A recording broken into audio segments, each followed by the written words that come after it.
அனைவருக்கும் வணக்கம். பிசிடிஆர்ல இந்த கிளாஸ் வந்து பாத்தீங்கன்னா யூனிட் 8 சரிங்களா, பக்தி இலக்கியம். ஸோ இந்த யூனிட் தான் நம்ம வந்து இன்றைக்கு பார்க்குறோம் சரிங்களா. அந்த அடிப்படையில முதலிடத்துல நம்ம இந்த யூனிட்டோடைய தலைப்பு குறித்து நம்ம பேசிடுவோம். பக்தி இலக்கியம், அதுல மிக முக்கியமாக பக்திங்கிற சொல்லுக்கு என்ன விளக்கம் அப்படிங்கிறது பார்த்துடலாம். கடவுளை வணங்குதல், கடவுளிடம் தன்னை அர்ப்பணித்தல், இந்த பொருளில் தான் பக்தி என்ற சொல் பயன்படுத்தப்படுகிறது அப்படின்னு சொல்லியிருக்கிறாங்க. அப்ப பக்திங்கிற சொல் வந்து பாத்தீங்க அப்படின்னா கடவுளிடம் தன்னை அர்ப்பணித்தல் அல்லது கடவுளை வணங்குதல், இந்த இரண்டு பொருள்ல தான் பக்தி என்ற சொல் வந்து பயன்படுத்தப்படுகிறது அப்படின்னு சொல்லி சொல்றாங்க. கிபி 6ஆம் நூற்றாண்டு பிற்பகுதியில தென்னாட்டுல பாண்டியர்களும் தொண்டை நாட்டுல வந்து பல்லவர்களும் ஆட்சிக்கு வந்தார்கள். இந்த சமயத்துலதான் வந்து பாத்தீங்கன்னா என்ன நடக்குது அப்படின்னா, சமண பௌத்த சமயங்களுடைய ஆதிக்கம் குறைகிறது. அப்ப அதுக்கு முன்னாடி வரையிலையும் நமக்கு வந்து பாத்தீங்கன்னா தமிழ்நாட்டுல முக்கியமா வந்து பாத்தீங்கன்னா நம்ம தென் பகுதிகளில் இருந்த சமயம் அப்படின்னு வந்து பாத்தீங்கன்னா சமண பௌத்த சமயங்கள் தான்.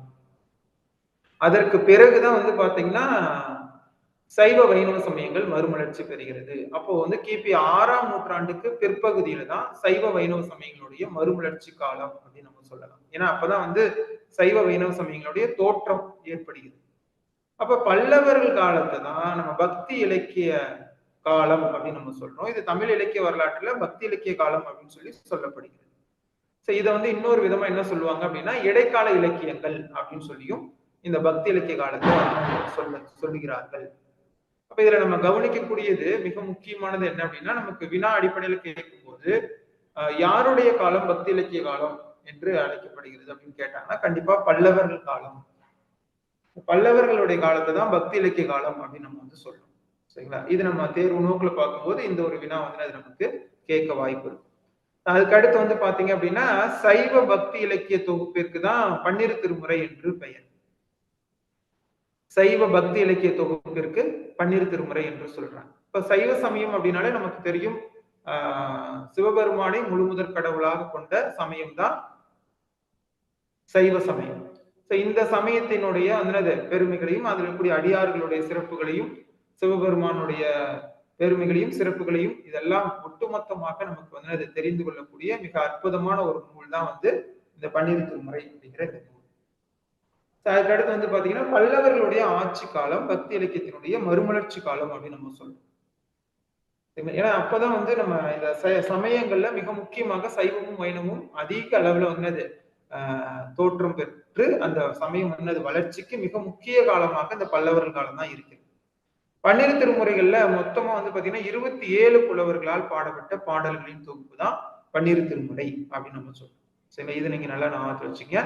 பன்னிரு திருமுறை அப்படிங்கிறது 27 புலவர்களால் பாடப்பட்டது. நம்ம எல்லாம் வந்து திருமுறை மட்டும் நம்ம நினைவில் வச்சிருக்கோம். அதுக்குள்ள இருக்கக்கூடிய ஒட்டுமொத்த படைப்புகள் யார் யார் என்னென்ன பாடியிருக்கிறாங்க அப்படிங்கிறது எல்லாமே நம்ம வந்து அதை கவனிக்கும் போது கிட்டத்தட்ட 27 புலவர்களால் பாடப்பட்டதுதான் இந்த பன்னிரு திருமுறை அப்படிங்கிற இந்த நூல். அப்ப இந்த ஸ்லைடை பொறுத்தளவு நம்ம மிக முக்கியமா தெரிந்து கொள்ளக்கூடியது பக்தி அப்படிங்கிற சொல்லுக்கு என்ன விளக்கங்கிறது பார்த்திருக்கிறோம்.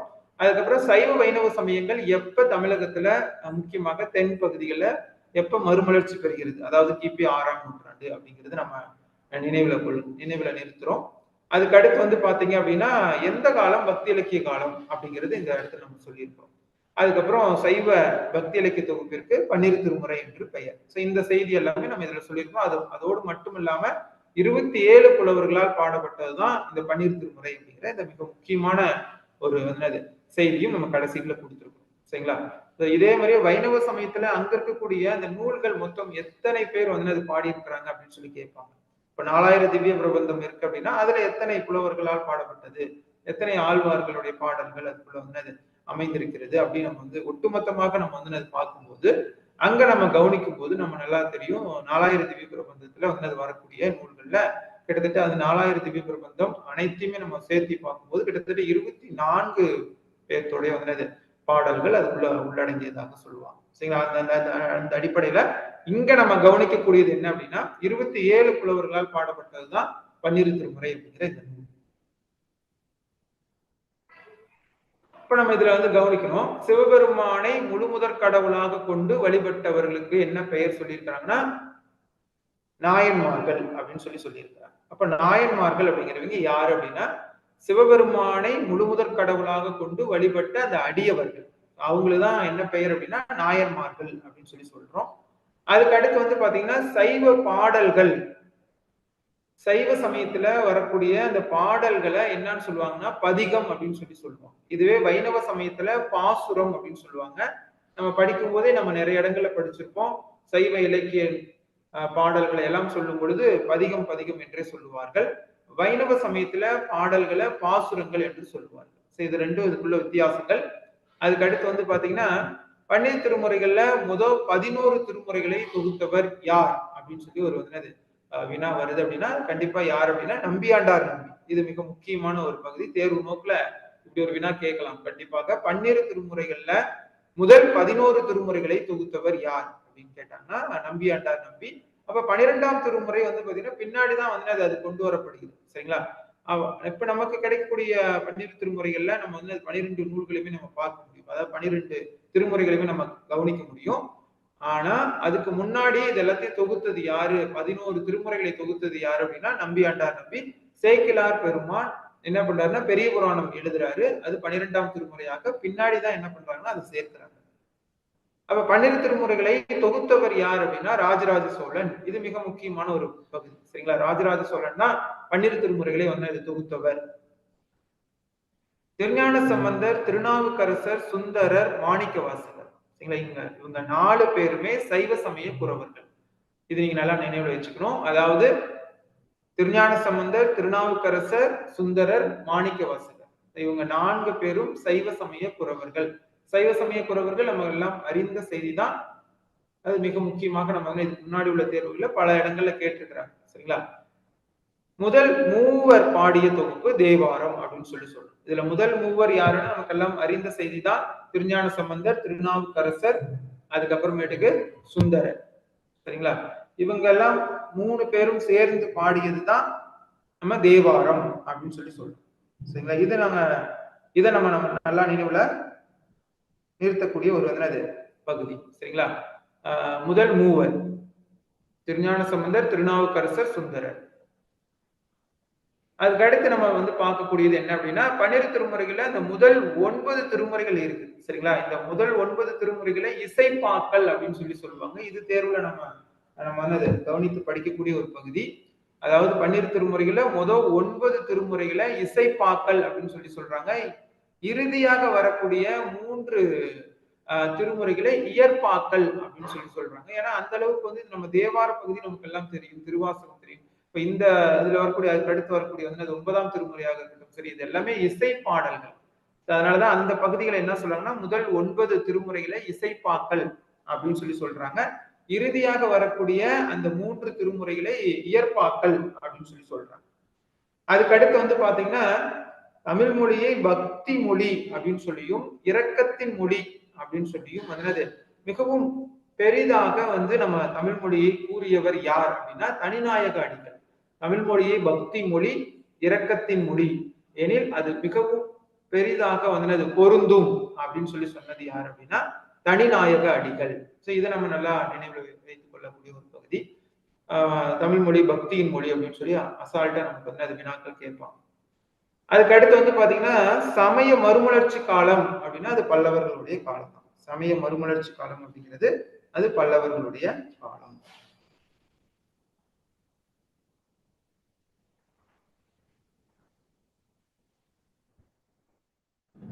சைவ பெரியோர்கள், சைவ சமயத்தில் இருக்கக்கூடிய அந்த பெரியோர்கள் பாடிய அந்த பாடல்களை தான் நம்ம திருமுறைகள் அப்படின்னு நம்ம சொல்றோம்.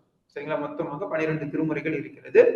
அந்த திருமுறை அப்படிங்கிறதுக்கு நம்ம இங்க ஒரு விளக்கம் சொல்றோம். சரிங்களா? திருமுறை அப்படிங்கிறதுக்கு என்னன்னா சிவநூல், அருள் நூல், பேரின்ப நூல் அப்படின்னு சொல்லி ஒரு 3 விதமாக சொல்லப்படுகிறது. திருமுறை அப்படிங்கிறது சிவபெருமானை பற்றியும் சிவபெருமான் மீது வந்து அருளை வைத்திருக்கக்கூடிய அடியார்களை பற்றியும் அதுக்கப்புறம் வந்து அது பேரின்ப வாழ்க்கையை பற்றியும் வந்து அது சொல்வதனால வந்து இந்த பகுதியை நம்ம வந்து என்னன்னு சொல்றாங்க அப்படின்னா திருமுறை அப்படின்னு நம்ம வந்து சொல்லப்படுகிறது. சரிங்களா? அப்ப திருமுறைங்கிறதுக்கு இதுதான் விளக்கம். சிவநூல், அருள் நூல், பேரின்ப நூல் என்பதுதான் திருமுறை என்பதற்கு விளக்கம். இப்ப முதல் அந்த 7 திருமுறைகளுக்கு மூவர் தமிழ் என்ற ஒரு பெயரும் இருக்கிறது. இதை நீங்க நல்லா நினைவில் வைத்துக் கொள்ள வேண்டும். முதல் 7 திருமுறைகளை பாடியவர்கள் திருஞான சம்பந்தர், திருநாவுக்கரசர், சுந்தரர். சரிங்களா? இவங்களுடைய இந்த தேவார பகுதியை தான் நம்ம என்ன சொல்றோம் அப்படின்னா மூவர் தமிழ் அப்படின்னு வந்து சொல்றாங்க. சரிங்களா? இந்த 3 பேர் இவங்க தான். அதுல முதல் 3 திருமுறை, அடுத்த 3 திருமுறை, கடைசியாக 7ஆம் திருமுறை சுந்தரருடையது. இப்ப சைவர்களின் தமிழ் வேதம் அப்படின்னு சொல்லி வந்து பாத்தீங்க அப்படின்னா 12 திருமுறை தான் சொல்றாங்க. சரிங்களா? சைவர்களினுடைய தமிழ் வேதம் அப்படின்னு சொல்லி அழைக்கப்படக்கூடியது 12 திருமுறை. 12 திருமுறைகள் வந்து பாத்தீங்கன்னா தோத்திர நூல்கள் அப்படின்னு சொல்லி 12 திருமுறையை வந்து அது சொல்லுகிறோம். கிபி 13ஆம் நூற்றாண்டை சார்ந்த 3ஆம் குலோத்துங்க சோழன், சரிங்களா, அவருடைய கல்வெட்டுல திருமுறை என்ற சொல் முதல் முறையா இடம்பெற்று இருக்கிறது. இதை நம்ம கவனிக்கக்கூடிய ஒன்று.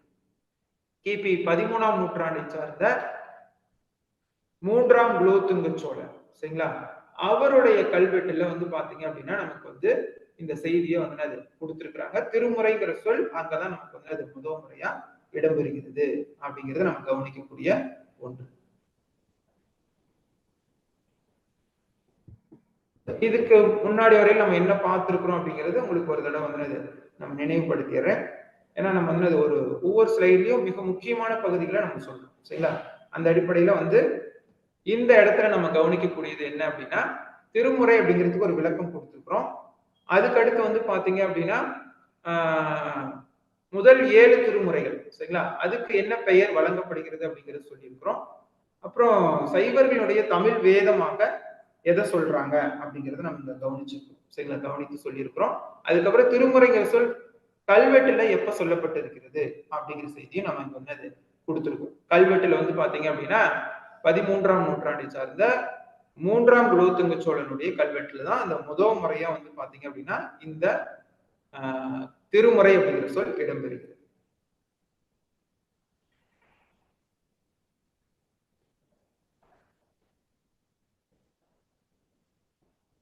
இப்ப நம்ம வந்து திருஞான சம்பந்தருடைய திருமுறை, அது வந்து பாத்தீங்கன்னா 1, 2, 3 இந்த 3 திருமுறைகள் தான் திருஞான சம்பந்தருடைய திருமுறை.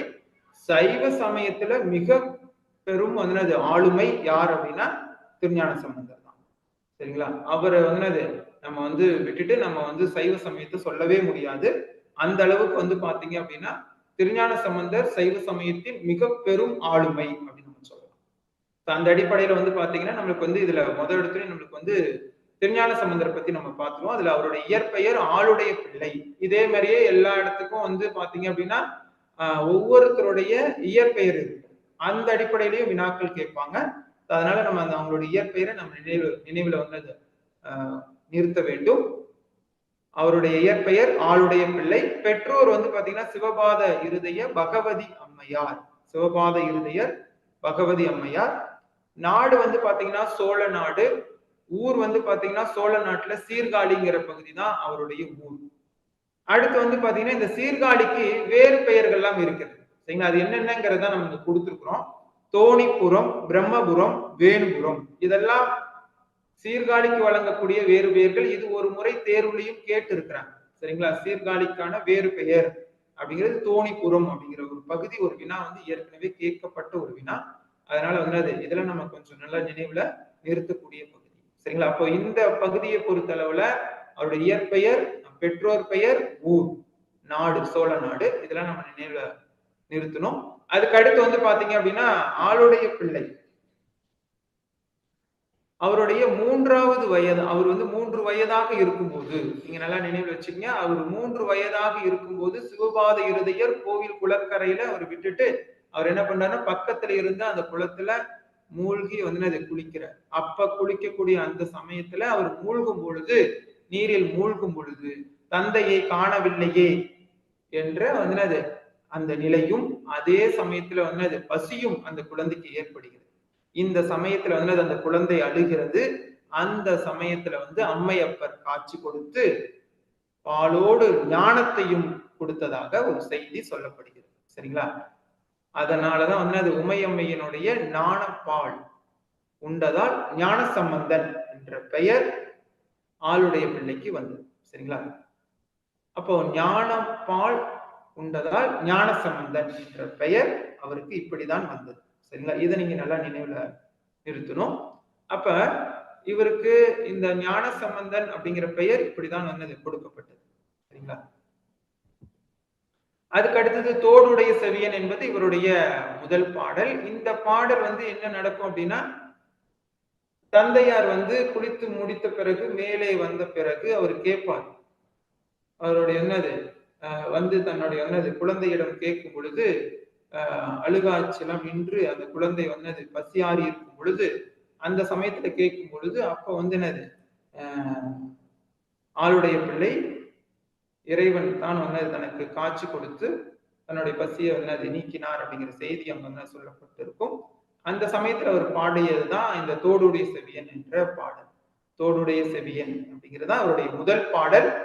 இதுல இருந்தும் வினாக்கள் கேட்கலாம். தோடுடைய செவியன் அப்படிங்கிறது இந்த இடத்துல சிவபெருமான் தான். சரிங்களா? தோடுடைய செவியன் யார் அப்படின்னு கூட ஒரு வினா வரலாம். இவருடைய காலம் கிபி 7ஆம் நூற்றாண்டு. அதுக்கப்புறம் பாத்தீங்கன்னா ஆதிசங்கரர் தன்னுடைய சௌந்தரிய லகரியில் திராவிட சிசு என்று ஞான சம்பந்தரை போற்றுகிறார். இது நம்ம அடிக்கடி தேர்வுல கேட்டிருக்கிறாங்க. திராவிட சிசு யாரு அப்படின்னு சொல்லி நிறைய தேர்வுகளை நம்ம பார்த்திருக்கலாம். அந்த அடிப்படையில் பாத்தீங்கன்னா திருஞான சம்பந்தர் தான். சரிங்களா? அப்படின்னு சொன்னது யாரு அப்படின்னு கேட்பாங்க. அப்படி கேட்டாங்கன்னா ஆதிசங்கரர். நம்ம தேர்வு நோக்குலதான் இதெல்லாம் நம்ம கொடுத்துருக்கிறோம். அந்த அடிப்படையில திராவிட சிசு திருஞான சம்பந்தர் அப்படின்னு சொல்லி சொன்னது யாரு அப்படின்னு கேட்டாங்கன்னா ஆதிசங்கரர். அதுக்கு அடுத்து பாத்தீங்கன்னா முதல் 3 திருமுறைகளை பாடியவர் திருஞான சம்பந்தர். அதுக்கப்புறம் கிட்டத்தட்ட அது இதுல அவர் பாடியதாக 16,000 பதிகங்கள் சொல்லப்படுகிறது. 384 பதிகங்கள் நமக்கு அது கிடைத்திருக்கிறது. சொல்லியிருக்கிறாங்க 16 பதிகங்கள் என்று. ஆனால் நமக்கு கிடைத்தது 384 பதிகங்கள். கிடைத்த மொத்த பாடல்கள் 4168 என்று நமக்கு மூவா புத்தகத்துல கொடுத்திருக்கிறாங்க. சரிங்களா? ஏன்னா மூவா மிக முக்கியமான தமிழ் இலக்கியத்துல சொல்லக்கூடிய ஒரு அறிஞர். ஏன்னா அவருடைய புத்தகத்திலிருந்து நம்ம இந்த செய்தியை இங்க கொடுத்திருக்கிறோம். நமக்கு ஒரு வினா சந்தேகம் வருகிறது என்றால் கண்டிப்பாக தேர்வுத்துறையில பாத்தீங்கன்னா என்ன பண்ணுவாங்கன்னா, நாட்டுடைமையாக்கப்பட்ட புத்தகங்கள் இருந்து நம்ம கொடுத்திருந்தா மட்டும்தான் அது ஏற்றுக்கொள்வார்கள். அந்த அடிப்படையில தான் நம்ம இந்த செய்தி எல்லாமே மிக முக்கியமாக நம்ம எடுத்து கொடுத்திருக்கோம். இப்ப ஒவ்வொரு பதிகத்திலும் 11 பாடல்கள் இருக்கும். திருஞான சம்பந்தருடைய பதிகங்கள் நீங்க கவனிச்சீங்கன்னா ஒவ்வொரு பதிகத்திலுமே 11 பாடல்கள் வரும். சரிங்களா? ஒவ்வொரு பதிகத்திலுமே 11 பாடல்கள் இருக்கும். அந்த 11 பாடல்களை பத்தி நம்ம பார்த்தோம். சரிங்களா? அதுல பாத்தீங்கன்னா நமக்கு அதுல மிக முக்கியமாக ஒரு கடைசீட்ல வரக்கூடிய பாடல்களை என்ன மாதிரியான செய்திகள் எல்லாம் சொல்லப்பட்டிருக்கும் அப்படிங்கிறது பார்த்துருவோம். அது பதிகத்தினுடைய 8வது பாடல் எதை பற்றியது, 9வது பாடல் எதை பற்றியது, 10வது பாடல் எதை பற்றியது, 11வது பாடல் எதை பற்றியதுங்கிறது கண்டிப்பாக நம்ம தெரிந்து கொள்ள வேண்டும். அந்த அடிப்படையில பதிகத்தினுடைய 8வது பாடல் பாத்தீங்க அப்படின்னா நம்ம கவனிக்கணும். பதிகத்தினுடைய 8வது பாடல் பாத்தீங்கன்னா ராவணனை பற்றி சொல்லப்பட்டிருக்கும். இது பொறுத்துக மாதிரியான பகுதிகளை நமக்கு கேட்க வாய்ப்பு இருக்கும். அதனால நீங்க நல்லா நினைவுல நிறுத்துங்க. அதாவது 8வது பாடல் ராவணனை பற்றியும், 9வது பாடல் பிரம்மன் திருமால்.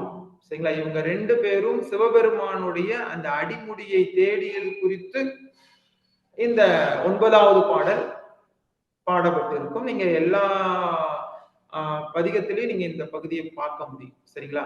அதுக்கு அடுத்தது பாத்தீங்க அப்படின்னா அவருடைய 10வது பாடலில், சரிங்களா, அவருடைய 10வது பாடல்ல சமண புத்த சமயத்தை மிக கடிந்து பேசியிருப்பார். சரிங்களா? அதை நீங்க கவனிக்கணும். சரிங்களா? அவருடைய 10வது பாடல்ல சமண பௌத்த சமயத்தினாரை அந்த 2 சமயங்களையும் கடிந்து பேசியிருப்பார். அதுக்கப்புறம் 11வது பாடல்ல நமக்கு பாத்தீங்கன்னா திருஞான சம்பந்தர் அவர் தன்னை பற்றி அங்க ஒரு குறிப்பை 11வது பாடல்ல சொல்லியிருப்பார். சரிங்களா? அப்போ இந்த பாடல், இந்த பதிகத்தை எழுதினது யார் அப்படிங்கிற செய்தியும் அந்த 11வது பாடல்ல அது இடம்பெற்று இருக்கும்.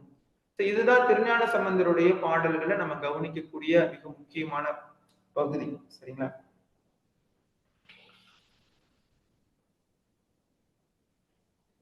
அதே போல அடுத்ததாக நமக்கு இவருடைய மார்க்கம் என்ன அப்படின்னு சொல்லியிருக்காங்க. இறைவனையே தந்தையாக வழிபட்டதுனால இவருடைய மார்க்கம் என்ன சொல்லுவாங்கன்னா சத்புத்ரா மார்க்கம் சத்புத்ரா மார்க்கம் தான் இவருடைய மார்க்கம். ஏன்னா இறைவனையே வந்து அது தந்தையாக வழிபட்ட காரணத்தினால சத்புத்ரா மார்க்கம் என்று சொல்லுகிறார்கள்.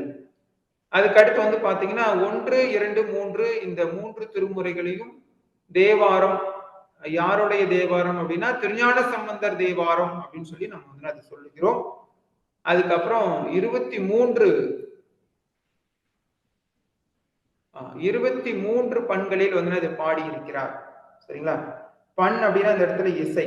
சரிங்களா? 23 பண்களில் இவர் வந்து அது 23 வகையான இசைகளில் பாடல்களை பாடியிருக்கிறார். இது தேர்வுல கேட்கலாம். சரிங்களா? 23 எத்தனை பண்களில் அவர் வந்து அவருடைய பாடல்கள் பாடப்பட்டது அப்படின்னு சொல்லி கேட்டாங்கன்னா 23 பண்கள். அதுக்கு அடுத்து வந்து பாத்தீங்க அப்படின்னா இடரினும் தளரினும் அப்படின்னு ஒரு பதிகம். இந்த பதிகம் வந்து பாத்தீங்கன்னா திருவாவடுதுறையில அவர் வந்து அது பாடியது அப்படிங்கிற ஒரு செய்தி நம்ம கவனிக்கக்கூடியது. இடரினும் தளரினும் அப்படிங்கிற அந்த பதிகம். அதுக்கு அடுத்து வந்து பாத்தீங்க அப்படின்னா திருஞான சம்பந்தரினுடைய பாடல்களை யாழில் பாடியவர் யார் அப்படின்னா திரு நீலகண்ட யாழ்ப்பாணர் அப்படிங்கிறவர் தான் திருஞான சம்பந்தரினுடைய பாடல்களை யாழில் பாடியவர். அப்போ நம்ம இந்த ஸ்லைடு மிக முக்கியமானது. அந்த அடிப்படையில் 8வது பாடல் யாரை பற்றி சொல்லியிருக்கிறோம், 9வது பாடல் யாரை பற்றியது, 10வது பாடல் அவருடைய திருமுறையில் வரக்கூடிய 10வது பாடல் யாரை பற்றியது, 11வது பாடல் யாரை பற்றியது அப்படிங்கிற செய்தி எல்லாமே இங்க கொடுத்திருக்கிறோம். அவருடைய மார்க்கம் கேட்பாங்க, கண்டிப்பாக அதை நம்ம கவனிக்கக்கூடிய ஒன்று. அதுக்கு அடுத்து வந்து பாத்தீங்க அப்படின்னா எத்தனை பண்களில் பாடியிருக்கிறார் அப்படின்னா 23 பண்கள்ல பாடியிருக்கிறாரு. இடரினும் தளரினும் அப்படிங்கிற பதிகம் திருவாவடுதுறையில் அவர் பாடியது.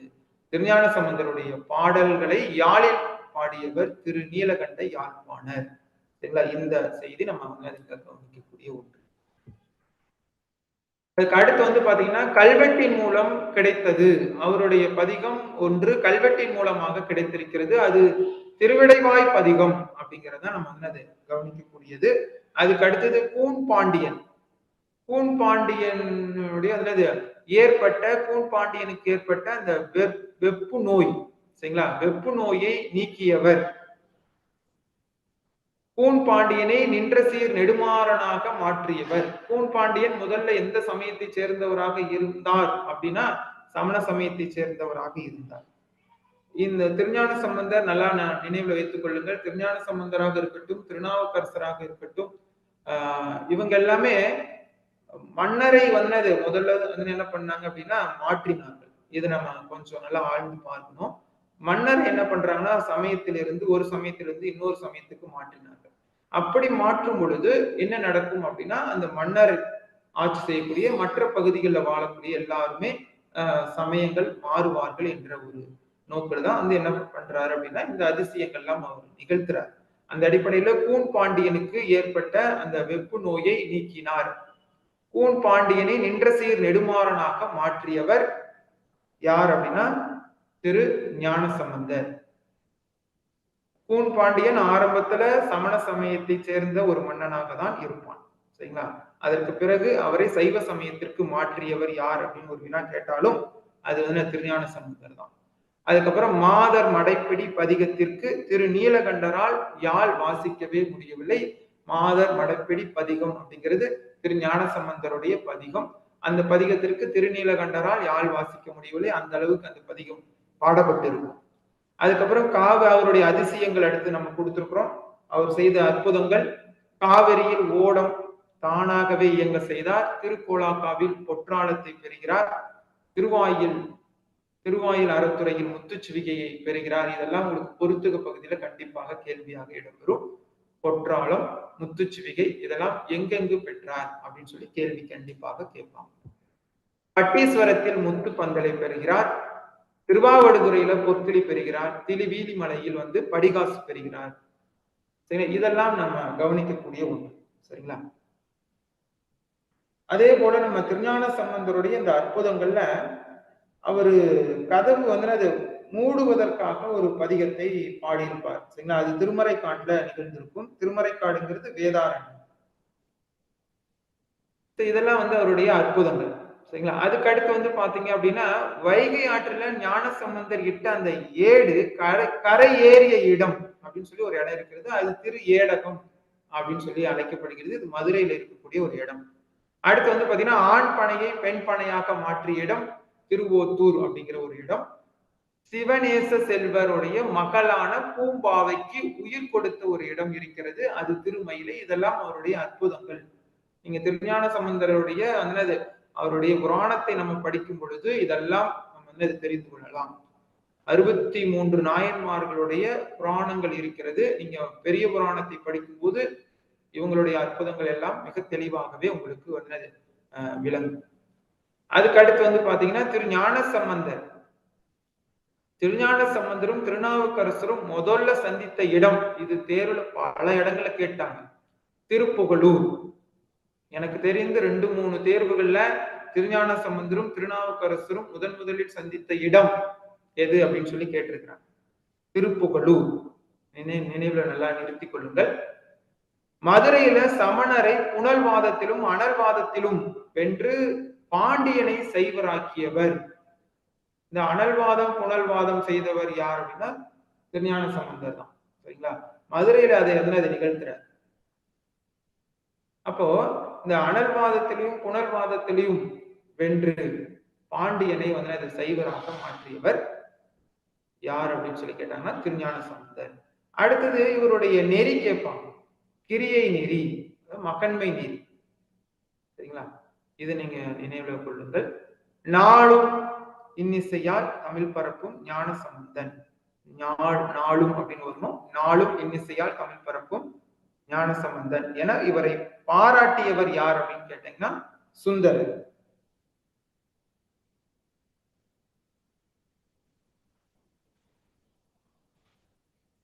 அடுத்த பகுதிக்கு போயிருவோம். திருநீலகண்டர் திருஞான சம்பந்தருடைய பாடலை யாழில் பாடியவர். இது நம்ம ஏற்கனவே சொல்லியிருந்த அந்த தகவல் தான். திருநீலகண்டர் அந்த பிறந்த ஊர் தர்மபுரம். சரிங்களா? இன்று யாழ் முறி பதிகம் பாடினார் அப்படின்னு சொல்லி சொல்றாங்க. அதாவது வந்து இந்த இடத்துல நம்ம கொஞ்சம் வந்து அது கவனிக்கக்கூடியது என்ன அப்படின்னா, அதாவது யாழ் முறி பதிகம் பாடியவர் யாருன்னா திருநீலகண்டர். சரிங்களா? அந்த இடத்துல சின்னது ஒரு இருக்கு. திருநீலகண்டர் அவர் பாடிய பதிகம் வந்து யாழ்முறி பதிகம். அடுத்தது பாம்பு தீண்டிய வணிகனிடம் விடம் தீர்த்த இடம் அப்படின்னு சொல்லி ஒரு இடம் இருக்கிறது, அது திருமருகல் அப்படிங்கிற ஒரு இடம். அதுக்கு அடுத்தது மக்களினுடைய குளிர் சுரத்தை நீக்க ஒரு பதிகம் பாடியிருக்கிறாரு திருஞான சம்பந்தர். அந்த இடம் எங்க இருக்குது அப்படின்னா செங்குன்றூர் அப்படிங்கிற ஒரு இடம். சரிங்களா? அதுக்கு அடுத்தது திருநீலகண்ட யாழ்ப்பாணரினுடைய மனைவி அவங்க இருக்கிறாங்க, அவங்களுடைய பெயர் மதங்க சூளாமணி. அதுக்கப்புறம் இன்தமிழ் இயேசுநாதர் என்று அழைக்கப்படுகிறார் திருஞான சம்பந்தர். பக்தி இலக்கியத்தினுடைய முன்னோடி திருஞான சம்பந்தர். இவருடைய பாடல்களில் இயற்கை புனைவு மிகுதி. இது நல்லா நினைவுல கொள்ளுங்கள். யாருடைய பாடல்களில் இயற்கை புனைவு மிகுதியாக இருக்கும் அப்படின்னு கேட்டாங்கன்னா அது திருஞான சம்பந்தருடைய பாடல்கள இயற்கை புனைவு மிகுதியாக காணப்படும். வள்ளலார், அருணகிரிநாதர், இவங்க 2 பேருமே வந்து பாத்தீங்க அப்படின்னா முதலில் வந்து அது முருகனே வந்து அது சம்பந்தர் அவதாரம் எடுத்தார் என்று சொன்னார்கள். சரிங்களா? அந்த அளவுக்கு வந்து அது இவருடைய அவதாரம், அதாவது வந்து இவருடைய பிறப்பை பத்தி சொல்லியிருப்பாங்க வள்ளலாரும் அருணகிரிநாதர். முருகனுடைய அவதாரமாக திருஞான சம்பந்தர் கருதப்படுகிறார். திருஞான சம்பந்தர் வழிபட்ட அந்த தலங்கள், சரிங்களா, 220 தலங்கள் இருக்கிறது. 220 தலங்களுக்கு சென்று வந்து அவர் இறைவனை வழிபட்டு இருக்கிறார். நல்லவருக்கெல்லை நாளும் கோலும் அப்படிங்கிற அந்த செய்தி இது தேர்வுல கேட்டிருக்காங்க. எந்த பதிகத்துல இடம்பெறுதுன்னா கோளாறு பதிகம். அந்த பதிகத்துல தான் இந்த செய்தி இடம்பெறுகிறது. ஒரு சில கூடுதல் தகவல்களையும் நான் சொல்லுகிறேன், அதையும் அப்படியே நீங்க கேட்டுக்கொள்ளுங்கள்.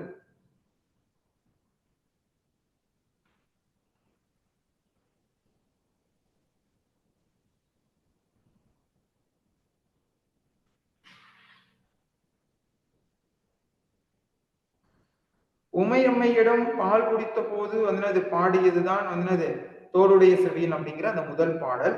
கதவு அடைக்கப்பட்ட போது பாடப்பட்டது என்ன பாடல் அப்படின்னா சதுரம் மறைதான் அப்படிங்கிற ஒரு பாடல்.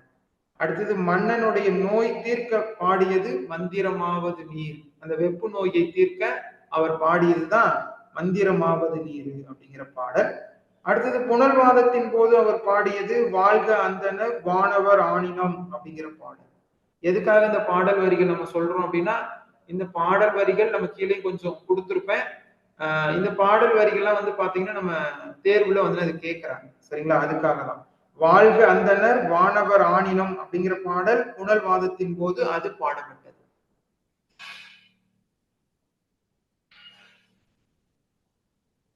அதுக்கு அடுத்தது கவனிங்க. திருஞான சம்பந்தர் முத்தமிழ் விரகன் என்று தன்னை தானே வந்து அழைத்துக் கொள்கிறார். இது மிக முக்கியமாக நம்ம கவனிக்கக்கூடியது. முத்தமிழ் விரகன் என்று தன்னை தானே வந்து அழைத்துக் கொள்கிறார். அதுக்கு அடுத்து வந்து பாத்தீங்கன்னா திருஞான சம்பந்தர் சிவனிடம் வண்டை தூது அனுப்பினார். இந்த சிற்றிலக்கியம் சம்பந்தமான செய்தி இது. ஒருவேளை இப்படி வந்து சிவபெருமானிடம் திருஞான சம்பந்தர் வண்டை தூது அனுப்பினார் அப்படிங்கிற செய்தி நம்ம இங்க சிற்றிலக்கியத்தின் அடிப்படையில் நம்ம கொஞ்சம் வந்து அதை பார்த்து கொள்ளக்கூடிய ஒரு பகுதி இது. யமகம், திரிபு, ஏகபாதம் முதலான இந்த சொல்லணிகள் இவருடைய பாடல்களில் இடம்பெற்றுள்ளது. சரிங்களா? இது நீங்க கவனிக்கணும். யமகம், திரிபு, ஏகபாதம் முதலிய சொல்லணிகள் இதெல்லாம் நமக்கு வந்து பாத்தீங்க அப்படின்னா என்ன அப்படின்னா இந்த யாப்புல வரக்கூடிய வந்து ஒரு பகுதி. சரிங்களா? இதெல்லாம் சரிங்களா? இந்த யமகம் தாதி யமகம் அப்படின்னு சொல்லி நம்ம படிச்சிருக்கோம். யமகம், திரிபு, ஏகபாதம் முதலான அந்த சொல்லணிகள் இதெல்லாம் சொல்லணிகள் அப்படின்னு சொல்லி சொல்லப்படுகிறது. இதெல்லாம் இவருடைய பாடல்களில் இருக்கிறது. சரிங்களா? அதுக்கு அடுத்து வந்து பாத்தீங்கன்னா தோடுடைய செவியன் அப்படிங்கிறது இவருடைய முதல் பாடல். வாழ்க அந்தனர் வாணினம் வானவர் ஆணினம் அப்படிங்கிறது புனல்வாதத்தின் போது பாடப்பட்டது. சிறையாரும் மடக்கிலேயே நாயகன் நாயகி பாவத்தில் பாடப்பட்டது. சரிங்களா? சிறையாரும் மடக்கிலேயேங்கிற பாடல் நீங்க நல்லா நினைவு வச்சுக்கங்க. நாயக நாயகி பாவத்துல தன்னை நாயகனாகவும் சிவபெருமானை நாயகியாகவும் வந்தது பாடப்பட்டது. சரிங்களா? இப்படி நாயக நாயகி பாவத்துல வந்தது பாடியிருப்பாங்க. அதுக்கு அடுத்து வந்து பாத்தீங்கன்னா முருகனுடைய அவதாரமாக திருஞான சம்பந்தர் கருதப்படுகிறார். பெரிய புராணத்தில் பிள்ளை பாதி புராணம் பாதி என்று சொல்லக்கூடிய அளவிற்கு வந்தது மிகவும் சிறப்பு மிக்கவர் யார் அப்படின்னா திருஞான சம்பந்தர். அதுக்கு அடுத்து வந்து பாத்தீங்கன்னா வேத நெறி தலை துவங்க இது சைவத்துறை விளங்க தோன்றியவர் என்று இவரை புகழ்ந்திருக்கிறார் சேக்கிலார் பெருமான். இது நம்ம தேர்வு நோக்குல கவனிக்கக்கூடியது. வேத நெறி தலை துவங்க இது சைவத்துறை விளங்க தோன்றியவர், சைவத்துறை விளங்க தோன்றியவர். சைவம் சமயம் மிகப்பெரிய அளவுக்கு இன்னைக்கு வளர்ச்சி பெற்று இருக்கிறது அப்படின்னா அதுக்கு மிக முக்கிய காரணமாக விளங்கியவர் திருஞான சம்பந்தர் அப்படின்னு சொல்லி இவர் சொன்னது யாருன்னா சேக்கிலார். அருணகிரிக்கு முன்னோடியாக சந்த பாடல்களை பாடியவர். நம்ம சந்த பாடல்கள்னாலே அருணகிரிநாதர் தான் சொல்லுவோம். அவருக்கு முன்னோடியாக இருந்தவர் யாருன்னா திருஞான சம்பந்தர். திருவாலவாய் பதிகத்துல திருநீட்டினுடைய பெருமையை மந்திரமாவது நீரு என வந்து அது பாடியிருக்கிறார். நமச்சிவாய என்னும் அந்த 5 எழுத்து மந்திரமே இறைவனுடைய அருளை பெற்று தரும் என்பதை வந்து காதலாகி கசிந்து கண்ணீர் மகிழ்ச்சி என்ற அந்த பாடலின் வழியாக வந்து அவர் சொல்லியும் இருக்கிறார். அதனால இந்த பாடல் வரிகளை நம்ம அங்கங்க இடையில கொஞ்சம் கொஞ்சமா கொடுத்திருப்போம். இதெல்லாம் நம்ம வந்து யாருடைய பாடல்கள் அப்படிங்கிறது நீங்க படிக்கும் பொழுது உங்களுக்கு மிக தெளிவாக புரியும். எல்லாமே திருஞான சம்பந்தருடைய பாடல்கள் தான். நம்ம பல இடங்கள்ல படிச்சிருப்போம். அதுக்கான சாராம்ச கருத்துக்களையும் நம்ம இங்க உள்ளடக்கி கொடுத்திருக்கோம். அடுத்து வந்து பாத்தீங்கன்னா திரு பெருமான நல்லூரில் வந்து அவர் இறைவனோடு கலந்தார். அந்த திருப்பெருமான நல்லூர்ல வந்து பாத்தீங்கன்னா ஒளிப்பிளம்பாக நின்ற இறைவனோடு அந்த வைகாசி மூல நாளில் இறைவனோடு இரண்டர கலந்தார் திருஞான சம்பந்தர். அப்போ வந்து பாத்தீங்கன்னா அவருக்கு திருமணம் நடக்கக்கூடிய ஒரு சமயம். சரிங்களா? அந்த திருமண கோலத்தோடு அவர் என்ன பண்ணுவார் அப்படின்னா அந்த திருப்பெருமான நல்லூர்ல ஒரு ஒளி தோன்றும். அந்த ஒளியில இறைவனோடு அந்த திருமணத்துக்கு வந்திருந்த எல்லோரும் வந்து அதை இறைவனோடு வந்து அது கலந்த காட்சியை சொல்லியிருப்பார்கள். சரிங்களா? அவர் வாழ்ந்த காலம் 16 ஆண்டுகள் காலகட்டம் 7ஆம் நூற்றாண்டின் இடைப்பகுதியில இவர் வாழ்ந்திருக்கிறார். சரிங்களா? இதெல்லாம் நம்ம என்னது இவரை பற்றி வந்து அது கவனிக்கக்கூடிய ஒன்று.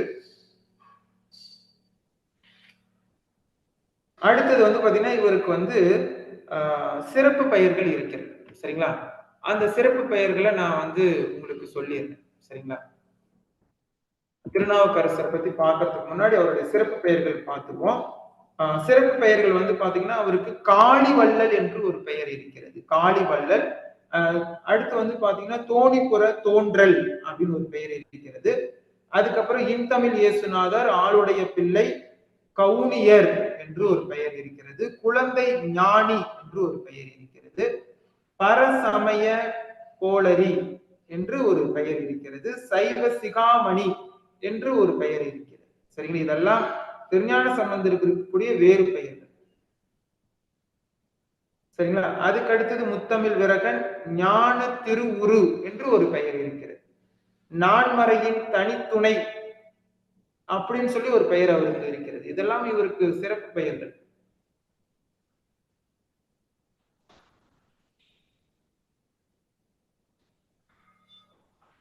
எதுக்காக இந்த சிறப்பு பெயர்கள் நம்ம சொல்றோம்னா, தேர்வுல என்ன பண்ணிடுவாங்கன்னா சில நேரத்துல வந்து இப்ப எடுத்துக்காட்டுக்கு வந்து பரசமய கோளரி அப்படின்னு சொல்லி வந்து கேட்டுருவாங்க. பரசமய கோளரிங்கிறது திருஞான சம்பந்தர் தான் உணர்த்தும். கவுனியர் அப்படின்னாலும் அவரை தான் உணர்த்தும். காளிவள்ளல் அப்படின்னாலும் அவர் தான் உணர்த்தும். முத்தமிழ் விரகன் கேட்டிருக்கிறாங்க ஏற்கனவே, அதுவும் அவர் தான் உணர்த்தும்.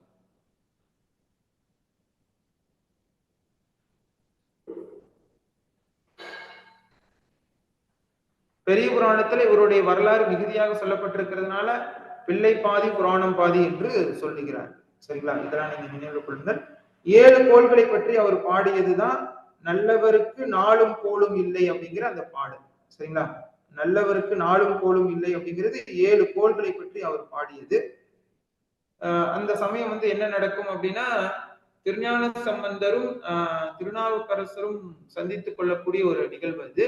அந்த சமயத்துல வந்து அது இந்த சமயம் தாங்கள் வந்து அது செல்ல வேண்டாம் என்று திரு நாவுக்கரசர் சொல்லுவார்.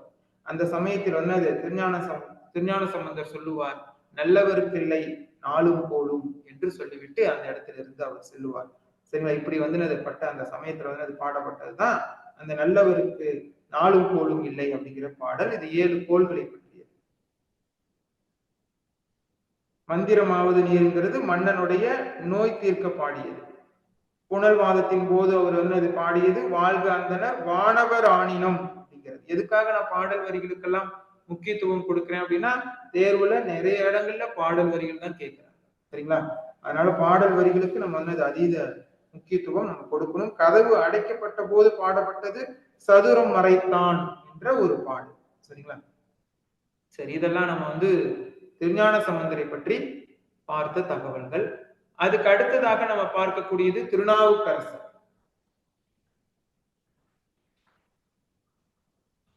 திருநாவுக்கரசர் வந்து பாத்தீங்கன்னா 4, 5, 6ஆம் திருமுறைகளை வந்து அது எழுதியிருக்கிறார். நம்ம திருநாவுக்கரசர் அப்படின்னு நம்ம பார்க்கும்போதே நமக்கு டக்கு நமக்கு நினைவுல வரக்கூடியது அவருடைய மிக முக்கியமான ஒரு பாடல், நாமர்க்கும் குடியல்லோம் நமனை அஞ்சோம் நரகத்தில் இடர்பட மாட்டோம் நடலை எல்லோம் யாமாப்போம் பிணியறிவோம் பணிவோம் அல்லோம் இன்பமே என்னாலும் துன்பம் இல்லை அப்படிங்கிற அந்த பாடல். சரிங்களா? இது மிக முக்கியமான பாடல் திருநாவுக்கரசருடைய பாடல். சரிங்களா? அப்ப யாருக்குமே ஆட்படாத தன்மை உடையவன் சிவன். அப்படிப்பட்ட சிவனுக்குத்தான் நான் வந்து அடிமையை தவிர உன்னுடைய அதாவது மன்னனுக்கு அடிமை கிடையாது என்று அந்த காவலாளியிடம் வந்து அதை சொல்லி அனுப்புவார். சரிங்களா? இந்த பாடலை தான் மையமாக வைத்துக் கொண்டு பின்னாடி காலத்துல பாரதியார் ஒரு பாடலை எழுதியிருப்பார். நாமர்க்கும் குடியல்லோம் நமனை அஞ்சோம் நரகத்தில் இடர்படுவோம் நடலை எல்லோம் அப்படிங்கிற இந்த பாடலை மையமாக வைத்து பிற்காலத்தில் பாரதியார் எழுதியிருப்பாரு. அச்சமில்லை அச்சமில்லை அச்சம் என்பது இல்லையே அப்படிங்கிற இந்த பாடல். சரிங்களா? இது நம்ம கொஞ்சம் வந்து அதை கவனிக்கக்கூடிய ஒன்று.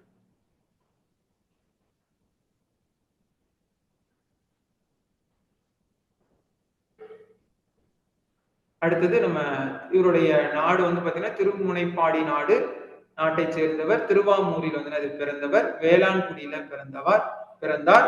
தந்தையாருடைய பெயர் புகழனார், தாயாருடைய பெயர் மாதினியார், தமக்கையாருடைய பெயர் திலகவதியார், இயற்பெயர் வந்து மருள் நீக்கியார். சரிங்களா? இயற்பெயர் மருள் நீக்கியார். இது இந்த மருள் நீக்கியாருங்கிறது வந்து பாத்தீங்க அப்படின்னா அவருக்கு வந்து அது ஆரம்ப காலகட்டத்தில் இருந்த பெயர். அதற்கு பிறகு வந்து பாத்தீங்கன்னா அவருக்கு வந்து இந்த பெயர் பிற்காலத்தில் வந்து அது மாறிவிடும். தர்மசேனர் அப்படிங்கிற ஒரு பட்டம் சைன முனிவர்களால் கொடுக்கப்பட்டிருக்கும். அதாவது சைன முனிவர்கள் அப்படிங்கிறது இந்த இடத்துல சமண சமயத்தை சேர்ந்தவர்கள். அவர்கள் வந்து என்ன பண்ணிருப்பாங்க அப்படின்னா, இவருக்கு வந்து தர்மசேனர் அப்படிங்கிற ஒரு பட்டத்தை கொடுத்திருப்பாங்க. இந்த பட்டம் வந்து பாத்தீங்கன்னா சமண சமயத்துல மிக முக்கியமாக வந்து இருப்பவர்களுக்காக கொடுக்கக்கூடிய ஒரு பட்டம் தான் இந்த தர்மசேனர் அப்படிங்கிற இந்த பட்டம். சரிங்களா? இந்த பட்டத்தை வந்து பெற்ற இவரை இவருடைய தமக்கையார் திலகவதியார் என்ன பண்ணுவாங்க அப்படின்னா, இவரை எப்படியாவது சைவ சமயத்திற்கு மாற்ற வேண்டும் என்று வந்து அதை நினைப்பார்கள். அதன் விளைவாக இறைவனை வேண்டுவார்கள். அதன் விளைவாக அவருக்கு ஒரு சூளை நோய் என்ற ஒரு நோய் ஏற்படும். சரிங்களா? அப்போ அந்த சூளை நோயை தீர்க்க சமண சமயத்தில் இருக்கிறவங்களால யாராலையும் எதையுமே பண்ணி என்னென்னமோ பண்ணி பார்ப்பார்கள், எதுவும் செய்ய முடியாது. கடைசியாக வந்து திலகவதியார் இறைவனை வேண்டி 5 எழுத்து மந்திரத்தை உச்சரித்து அந்த திருநீரை வந்து என்ன பண்ணுவாங்க அப்படின்னா பூசுவார்கள். அந்த சூளை நோய் நீங்கி போகும். சரிங்களா? இந்த வரலாறு நம்ம எல்லாம் அறிந்த செய்திதான். சரிங்களா? அப்போ அவரிடம் அவருக்கு ஏற்பட்ட அந்த சூளை நோயை வந்து நீக்கியது யார் அப்படின்னா திலகவதியார். நீங்க காரணமாக இருந்தது இறைவன் சிவபெருமான்.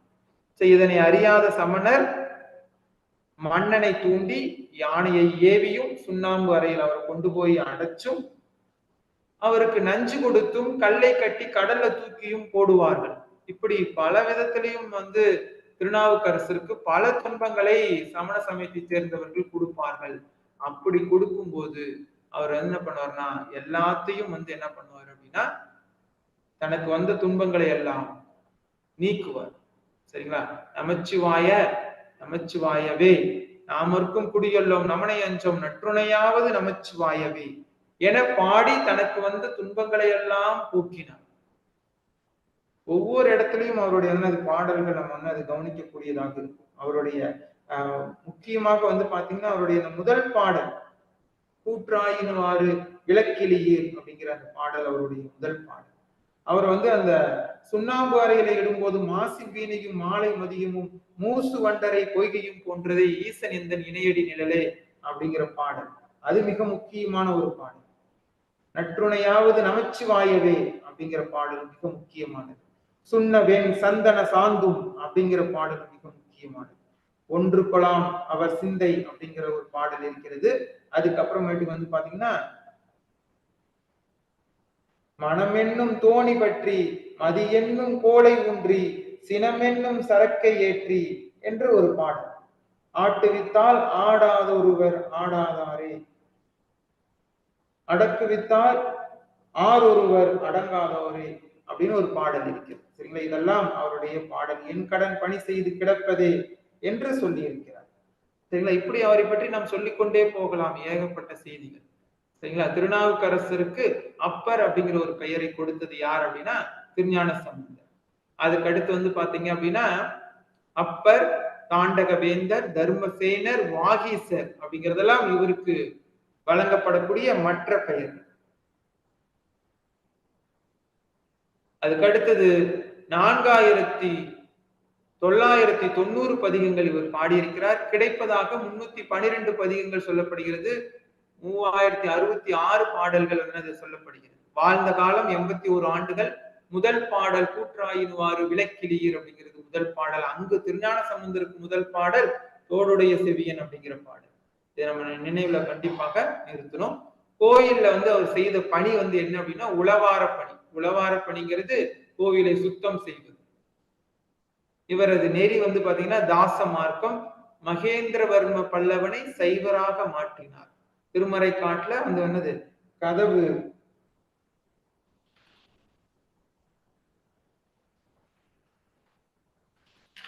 ஒரு நிமிஷம்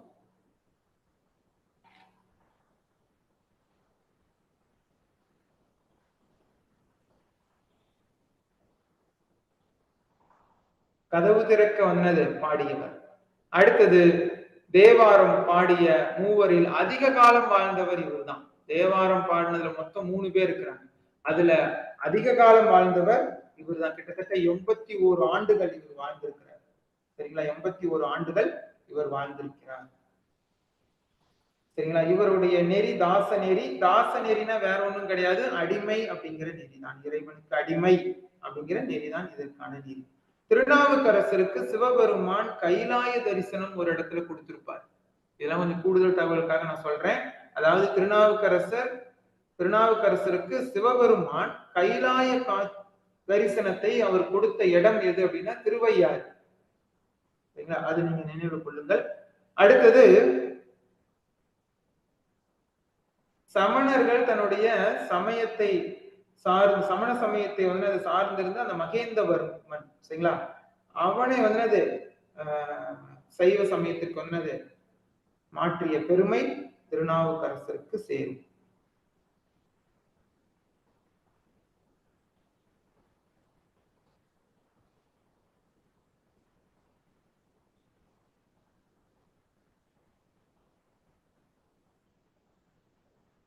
அடுத்தது, திருநாவுக்கரசருக்கு வடமொழி பெயர்கள் அப்படின்னா வாகீசர் அப்படின்னு சொல்லி ஒரு பெயர் இருக்கு. சரிங்களா? வடமொழி பெயர் அது வந்து அது வாகீசர் என்று சொல்லப்படுகிறது. தாண்டகம் அப்படிங்கிற வந்து அது செய்யுள் வகையை பாடியினார். அதனால இவருக்கு வந்து தாண்டக வேந்தர் என்று ஒரு பெயர் இருக்கிறது. சரிங்களா? இதெல்லாம் நீங்க நோட் பண்ணிக்கங்க. அப்படியே தாண்டக வேந்தர். தாண்டகம் பாடுவதில் வந்து அது சைவ சமயத்தை பொறுத்தளவுல இங்க வந்து நம்ம யாரை கவனிக்கிறோம் அப்படின்னா திருநாவுக்கரசர். இதே மாதிரி வைணவ சமயத்துல தாண்டகம் பாடிய ஒருவர் இருக்கிறார். யாருக்காவது தெரியுமா? வைணவ சமயத்தில் தாண்டகம் பாடியவர். நூலை பார்த்தாலே வந்து நீங்க சொல்லிடலாம். சரிங்களா? வைணவ சமயத்துல தாண்டகம் பாடியவர்.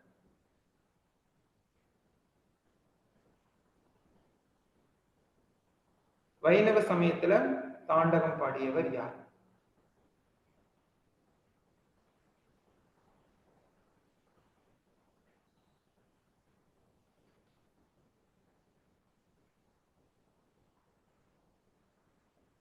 சரி, நீங்க யோசிச்சு பின்னாடி நம்ம சொல்லுவோம். மங்கை ஆழ்வார், திருமங்கை ஆழ்வார். சரிங்களா? திரு நெடுந்தாண்டகம், திரு குறுந்தாண்டகம், அங்கல தாண்டகம் பாடுவதில் மிக சிறந்தவர். அதே மாதிரி நம்ம நாட்டுப்புற பாடல்களை சைவ சமயத்துல வந்து அது கொண்டு வந்து பாடியிருப்பார் ஒருவர். நம்ம அடுத்து பார்ப்போம். சரிங்களா? யாரு அப்படின்னா மாணிக்கவாசகர். சரிங்களா? நாட்டுப்புற வடிவங்களை வந்து அது கையாண்டிருப்பார். இதெல்லாம் நம்ம வந்து அது கவனிக்கக்கூடிய ஒன்று. சரிங்களா? அடுத்து நம்ம இங்க பாடல்கள்ல பாருங்க. என் கடன் பணி செய்து கிடப்பதை ஆட்டு வித்தால் யார் ஒருவர் ஆடாதோரு குனித்த புருவும் கோவை செவ்வாயில் தமிழோடு இசை பாடல் மறந்தறியேன். அடுத்தது, முன்னம் அவனுடைய நாமம் கேட்டல். இதெல்லாம் வந்து அது இவருடைய பாடல்கள். சரிங்களா? அடுத்தது, திருநாவுக்கரசருடைய மடத்தை வாகீசர் மடம் என்று சொல்லுவார்கள் அப்படின்னு சொல்லி ஒரு செய்தியோட நம்ம இந்த பகுதியை முடிக்கிறோம். இன்னும் நிறைய செய்திகள் நம்ம சொல்லிக்கொண்டே போகலாம். நேரம் குறைவின் காரணமாக நம்ம வந்து இந்த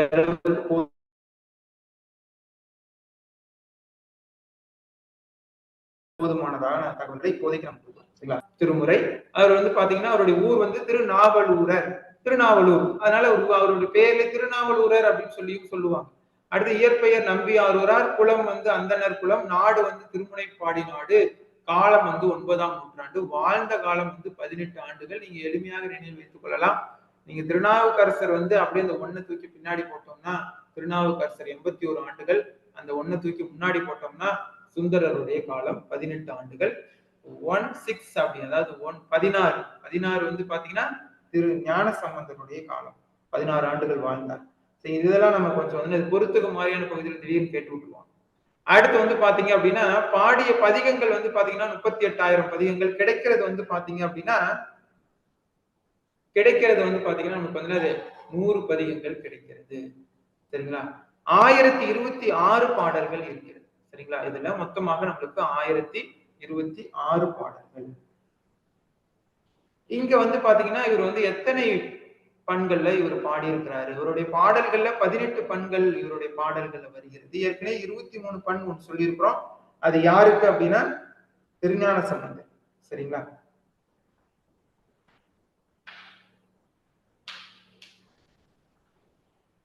அடுத்தது, பெரிய புராணத்தினுடைய பாட்டுடைய தலைவன் யார் அப்படின்னா சுந்தரர். பெரிய புராணத்தினுடைய பாட்டுடைய தலைவன். ஏன் ஒரு பெரிய புராணத்தின் பாட்டுடைய தலைவர் சொல்றோம்னா பெரிய புராணத்துல முதல் இடத்துல அவருடைய புராணம் தான் வரும். கடைசீட்லயும் வந்து பாத்தீங்கன்னா இவருடைய புராணத்தை தான் சொல்லி வச்சிருப்பாங்க. அதனாலதான் பெரிய புராணத்தினுடைய பாட்டுடைய தலைவன் அப்படின்னு சொல்லி இவர் சொல்றாங்க. சுந்தரர் வந்து பாத்தீங்க அப்படின்னா தன்னுடைய நண்பர் சேரமான் பெருமாள் நாயனார், அவருடைய நண்பர் யார் அப்படின்னா சேரமான் பெருமாள் நாயனார். சேரமான் பெருமாள் நாயனாரோடு சேர்ந்துதான் கடைசிக்கு அவர் என்ன பண்ணுவார், அந்த வெள்ளை யானை மீது அமர்ந்து வந்து அது கைலாயம் செல்லக்கூடிய காட்சி சொல்லியிருப்பான். சுந்தரருடன் தொடர்பு கொண்டிருந்த அந்த ஆழ்வார் யாருன்னு கேட்பாங்க, திருமங்கை ஆழ்வார். சுந்தரருடன் தொடர்பு கொண்டிருந்த ஆழ்வார் திருமங்கை ஆழ்வார். மார்க்கம் சக மார்க்கம் தோழமை நெறி. சரிங்களா, சக மார்க்கம் தோழமை நெறி. அடுத்தது திருத்தொண்டர் தொகைன்னு சொல்லி ஒரு நூல் இருக்குது, இவர் எழுதிய நூல். இந்த நூல்ல அடியார்களை பற்றி தான் பேசுகிறார். இந்த நூல்ல வந்து அவர் அடியார்களை பற்றி தான் பேசுகிறார். 11 பாடல்கள் தான் அந்த நூல்ல இருக்குது. ஒட்டுமொத்தத்துக்கே திருத்தொண்டர் தொகையில 11 நூல் தான் இருக்குது. இந்த நூலை அடிப்படையாக வைத்துக் கொண்டுதான் சேக்கிலார் என்ன பண்ணுவாரு அப்படின்னா, பின்னாடி காலத்துல சேக்கிலார் என்ன பண்ணுவார் அப்படின்னா, பின்னாடி வந்து பெரிய புராணம் எழுதுவதற்கு இந்த நூல் ஒரு அடிப்படை காரணமாக இருக்கும். இது ஒரு முதல் நூலாக அவர் வைத்துக் கொள்வார். அதுக்கப்புறம் நம்பியாண்டார் நம்பி எழுதிய திருத்தொண்டர் திருவந்தாதியை வழிநூலாக வைத்துக் கொண்டு பெரிய புராணத்தை எழுதுவார். அப்ப பெரிய புராணம் ஒரு சார்பு நூல், அது வந்து முதல் நூல் கிடையாது. பெரிய புராணம் ஒரு சார்பு நூல். ஏன்னா 2 நூல்களை அடிப்படையாக வைத்துதான் அவர் என்ன பண்ணுவார் அப்படின்னா பெரிய புராணம் எழுதுவார். சரிங்களா, அடுத்தது நம்ம சுந்தரரை பத்தி சொல்லணும் அப்படின்னா நிறைய தகவல்கள் உண்டு. சரிங்களா, அவர் திருவாரூர்ல வந்து பாத்தீங்கன்னா பறவையாரையும், திருவற்றியூர்ல வந்து பாத்தீங்கன்னா சங்கிலியாரையும் அவர் என்ன பண்ணுவாருன்னா வந்து திருமணம் செய்து கொள்வார். இறைவனுடைய தோழர் அப்படிங்கிறதுனால இவருக்கு வந்து தம்பிரான் தோழர் அப்படிங்கிற ஒரு பெயர் இருக்கிறது. அதே மாதிரியே வந்து பாத்தீங்கன்னா ஒரு அந்தனர் மரபை சேர்ந்தவர். பெற்றோர் பெயர் சடையினார் இசை நாடினார். சரிங்களா, இது நம்ம அறிந்த செய்தி தான். அடுத்து வந்து பாத்தீங்கன்னா ஆதி உலா அப்படின்னு சொல்லி ஒரு நூல் நம்ம கேள்விப்பட்டிருக்கோம். ஆதி உலா யார் பாடியது? டக்கு நீங்க எல்லாம் நினைவுல வச்சிருப்பீங்க. ஆதி உலா யார் பாடினது? இவருடைய நண்பர் தான், சுந்தரருடைய நண்பர். இப்ப நீங்க உங்களுக்கு தெரிஞ்சிருக்கும்னு நினைக்கிறேன். ஆதி உலா யார் பாடியது?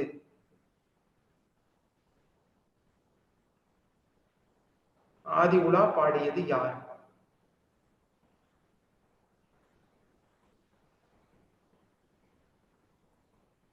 தெரிந்தவர்கள் பதில் சொல்லலாம்.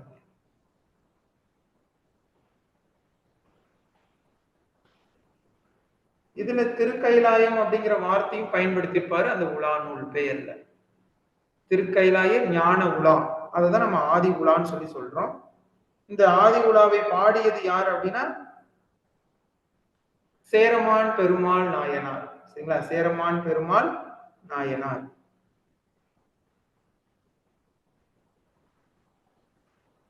நிறைய பேர் போட்டிருக்கீங்க, வாழ்த்துக்கள்.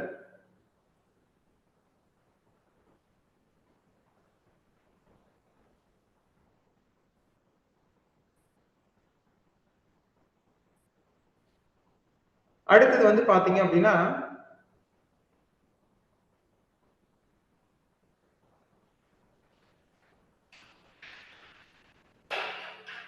சுந்தரர் வந்து பாத்தீங்கன்னா இறைவனை வணங்கி தாம் மனித பிறப்பு எடுப்பார்.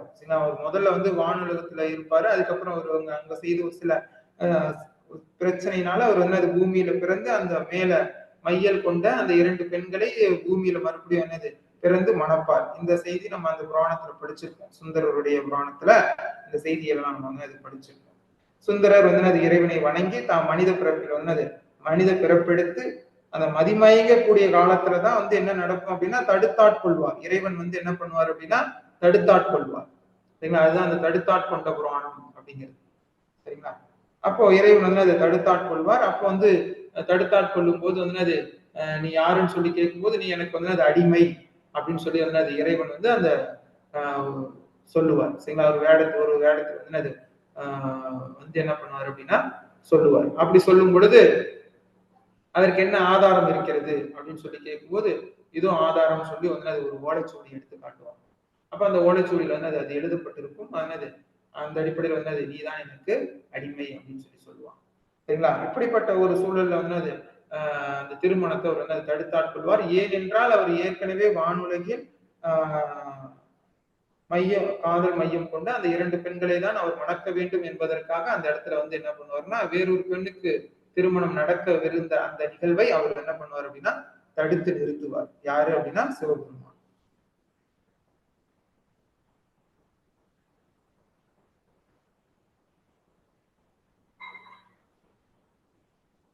இன்னொரு நம்ம ஒரு செய்தி கவனிக்கணும். பறவையாரிடம் சில ஒரு சமயம் ஊடல் ஏற்படும். பறவையார் இவங்களுடைய மனைவி, முதல் மனைவி. அடுத்தது சங்கிலியார். சரிங்களா? பறவையாரிடம் அந்த ஊடல் ஏற்படும் போது, சண்டை ஏற்படும் போது, அந்த சண்டையை தவிர்க்க இறைவனே வந்து பாத்தீங்கன்னா 2 முறை தூது செல்வார். சரிங்களா? அந்த அளவுக்கு வந்து பாத்தீங்கன்னா நம்ம வந்து இறைவனே வந்து இவர் பொருட்டு பறவையாரிடம் வந்து தூது சென்றிருக்கிறார். சரிங்களா? இந்த செய்தி நம்ம கொஞ்சம் நினைவுல நிறுத்தணும்.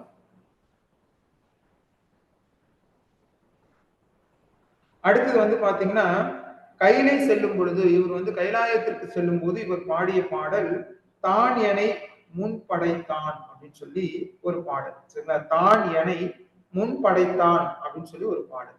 சரிங்களா? இது வந்து அவர் வந்து அது கைலாயம் செல்லும் பொழுது இவர் பாடிய.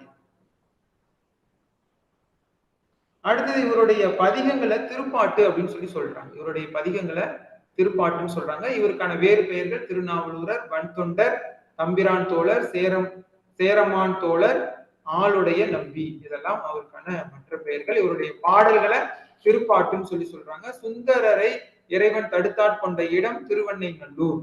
அந்த இடம் நம்ம நினைவில் வைத்துக் கொள்ள வேண்டும். அவர் பாடின முதல் பாடல் பித்தா பிறைசூடி பெருமானே அப்படிங்கிறது தான் இவருடைய அந்த முதல் பாடல். சரிங்களா? பித்தா பிறைசூடி பெருமானே அப்படிங்கிறது இவர் பாடிய அந்த முதல் பாடல். திருவாரூர்ல பறவை நாச்சியாரை மணக்கிறார். திருவெற்றியூர்ல சங்கிலி நாச்சியாரை மணக்கிறார். அதுக்கப்புறம் சேரமான் பெருமாள் நாயனாரோடு வெள்ளை யானை மீது அமர்ந்து கைலாயம் செல்கிறார். மார்க்கம் வந்து சகமார்க்கம். அந்த பாடல் வரி நம்ம கொடுத்திருக்கிறோம். பித்தா பிறை சூடி பெருமானே அப்படிங்கிறது அதனுடைய முதல் பாடல். அடுத்து வந்து பொன்னார் மேனியோனே புலித்தோலை அறக்கசித்து அப்படிங்கிறது ஒரு பாடல். அடுத்தது வாழ்வது மாயம் இது மண்ணாவது திண்ணம். அடுத்தது ஏழு இசையாய் இசை பயனாய் என்னுடைய தோழனுமாய் அப்படிங்கிறதுலாம் மிக முக்கியமான மேற்கோள் வரிகள் இதெல்லாம். சரிங்களா? இதுல நம்ம கவனிக்கக்கூடியது இதெல்லாம் நம்ம அது நினைவுல நிறுத்தக்கூடிய பகுதிகள்.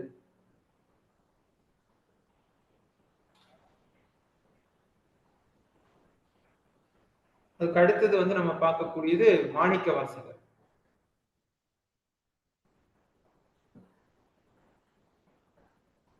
மாணிக்க வாசகர் வந்து பாத்தீங்கன்னா நமக்கு வந்து சைவ சமய குறவர்கள்ல கடைசியாக வந்து அது சொல்லப்படக்கூடியவர் மாணிக்க வாசகர். சரிங்களா? இவருடைய வந்து ஊர் வந்து பாத்தீங்கன்னா திருவாரூர். பெற்றோர் வந்து பாத்தீங்கன்னா சம்பு பாதசாரியார், சிவஞானவதி. காலம் வந்து பாத்தீங்கன்னா கிபி 9ஆம் நூற்றாண்டு. பாடிய நூல்கள் வந்து பாத்தீங்கன்னா திருவாசகம், திருக்கோவையார்.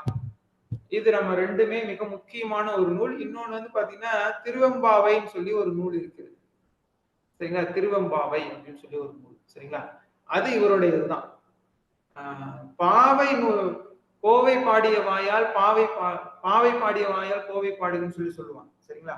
அந்த அடிப்படையில வந்து பாத்தீங்கன்னா திருவெம்பாவை பாடினது யாருன்னு சொல்லி கேட்டாங்கன்னா அது இவருதான். சரிங்களா? இந்த திருவெம்பாவைங்கிறது வேற எங்க வருது அப்படின்னா திருவாசகத்துல இருக்கக்கூடிய ஒரு பகுதி தான் எது அப்படின்னா திருவெம்பாவை. இது நீங்க நினைவில் வச்சுக்கோங்க. ஏன்னா திருவெம்பாவைங்கிறது ஒரு தனி ஒரு புத்தகம்லாம் கிடையாது. திருவாசகத்துக்குள்ள வரக்கூடிய ஒரு சின்ன ஒரு பகுதி தான் திருவெம்பாவை அப்படிங்கிறது. இந்த திருவெம்பாவைங்கிறது மார்கழி மாதத்துல சைவர்கள் வந்து பாடுவது. சரிங்களா? இதே மார்கழி மாதத்துல வைணவ சமயத்துக்காரங்க ஒரு நூலை பாடுவாங்க. அது எந்த நூல்?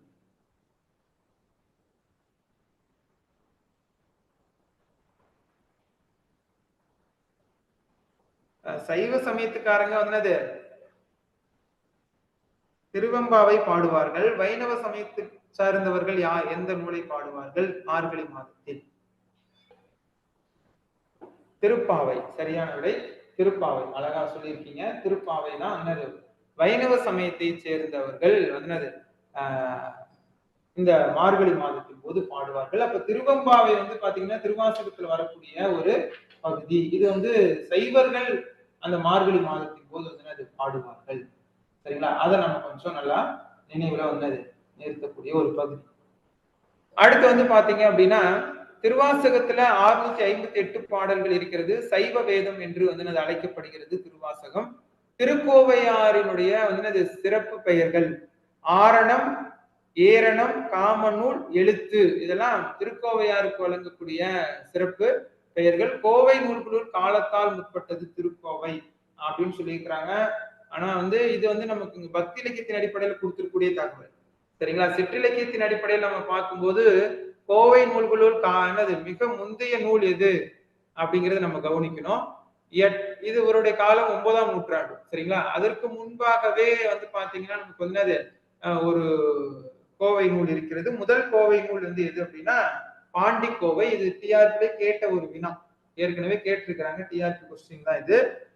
என்ன அப்படின்னா முதல் கோவை நூல் எதுன்னு கேட்பாங்க. அது என்னது முதல் கோவை நூல் எது அப்படின்னா பாண்டி கோவை தான் எழுதணும்.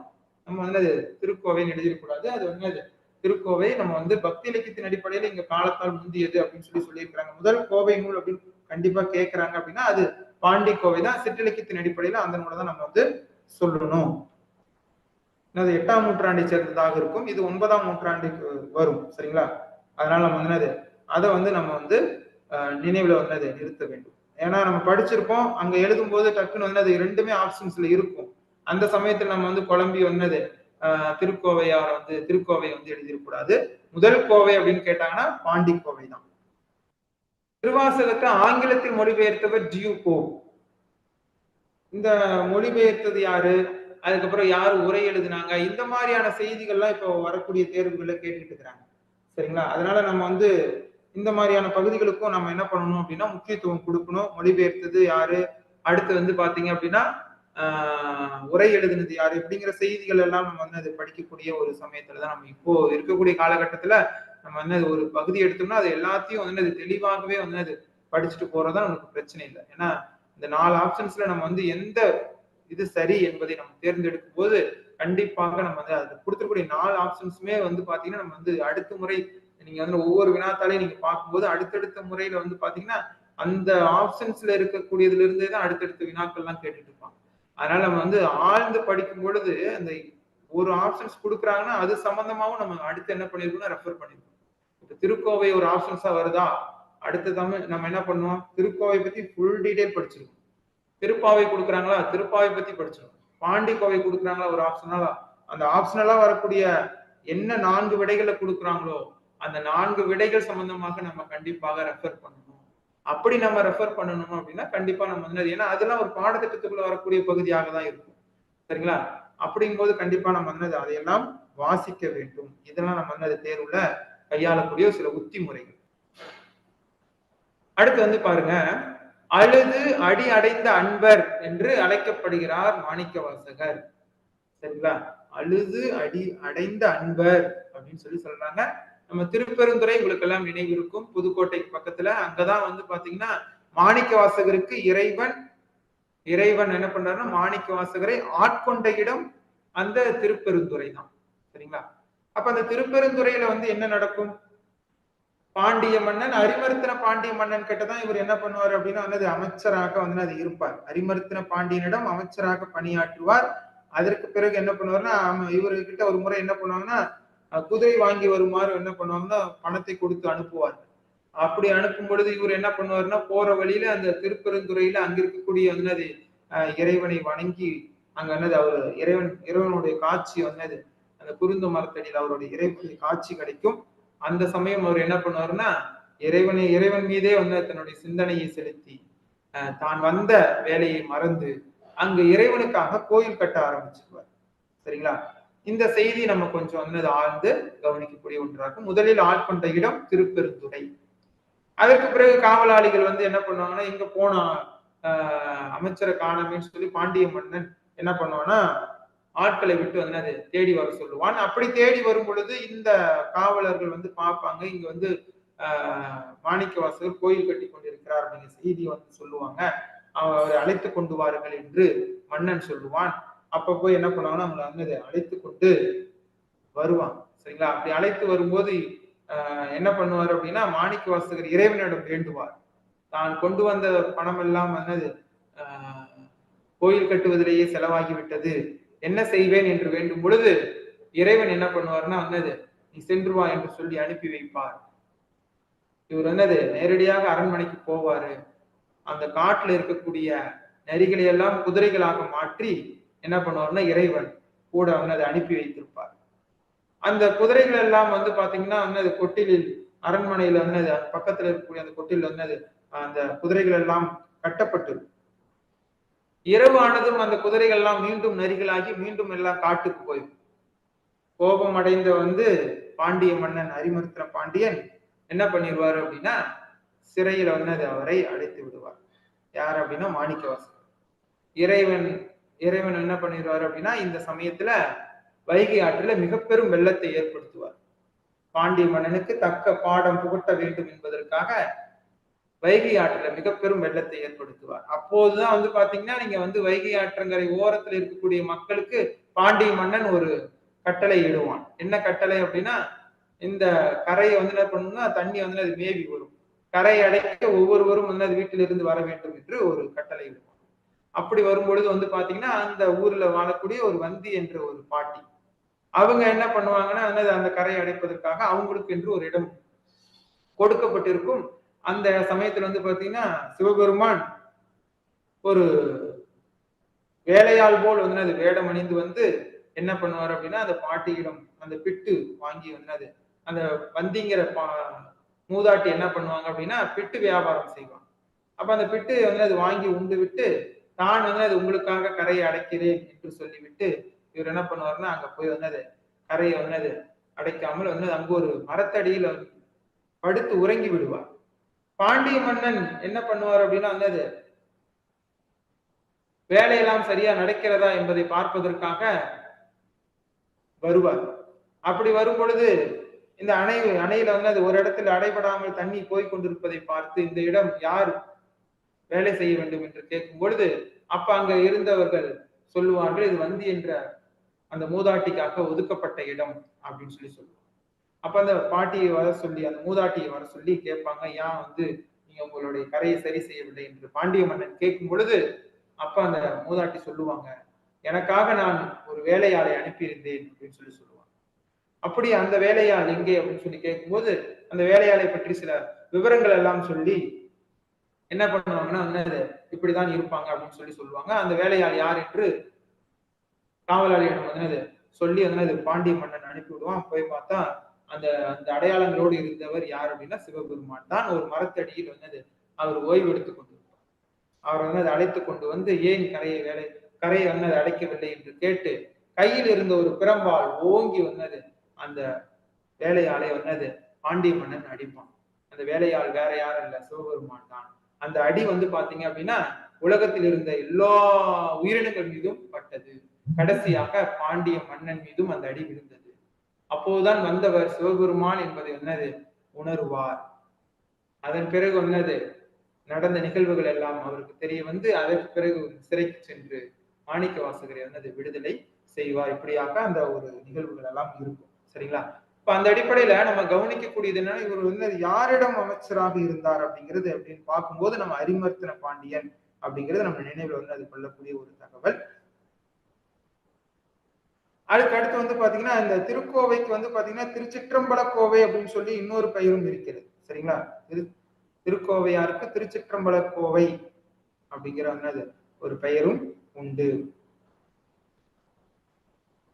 அடுத்தது நம்ம இங்க ஒரு தகவல் சொல்லியிருக்கோம் பாருங்க. அதாவது திருக்கோத்தும்பி என்னும் பதிகம் அமைந்துள்ள இலக்கியம் திருவாசகம். அதே மாதிரியே திருவம்பாவைங்கிறதும் திருவாசகத்துக்குள்ள வரக்கூடிய ஒரு பகுதி தான்.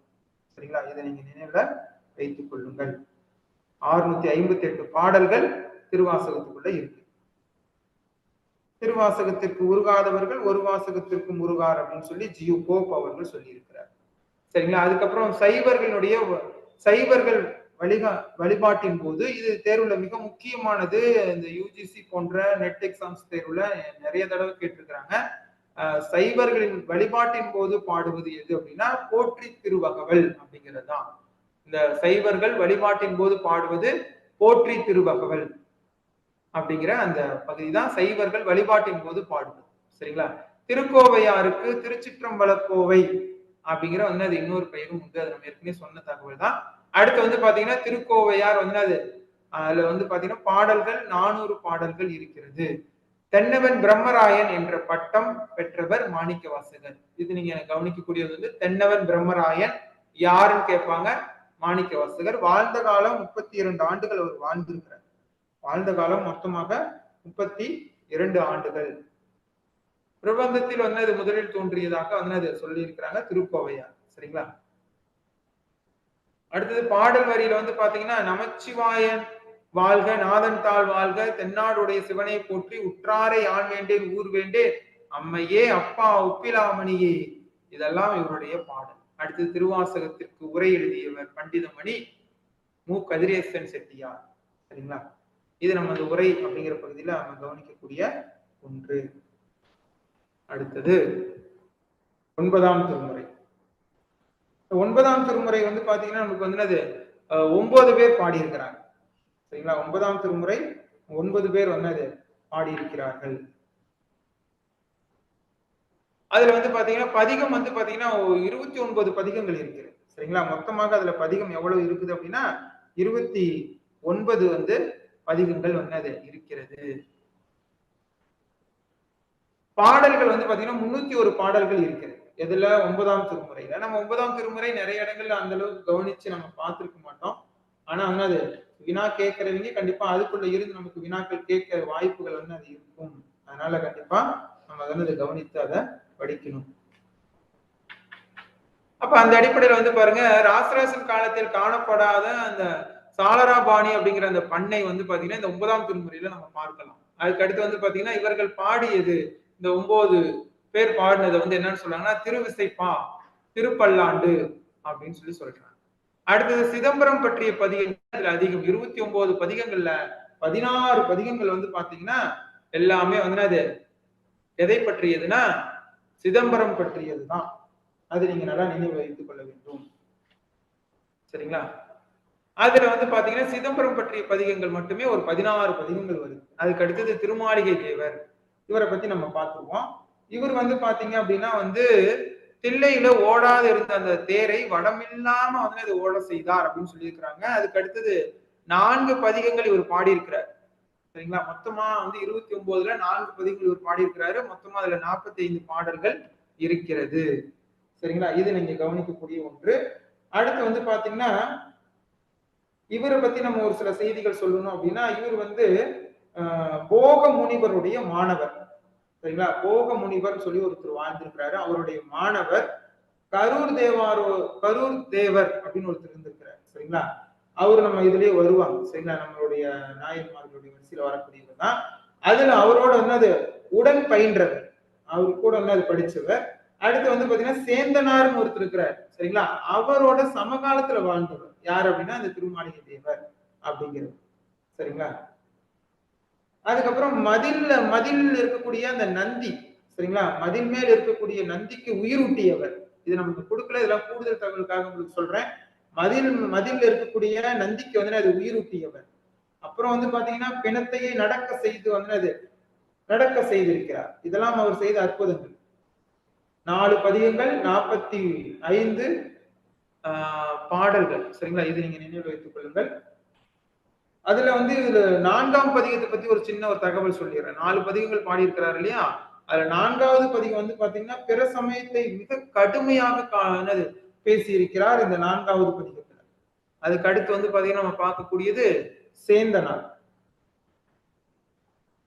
சேந்தனாரை பத்தி பார்க்கணும். அவர் வந்து அது நாங்கூர் அப்படிங்கிற பகுதியை சேர்ந்தவர். 4 பதிகங்கள் 47 பாடல்கள் அதுல இருக்கிறது.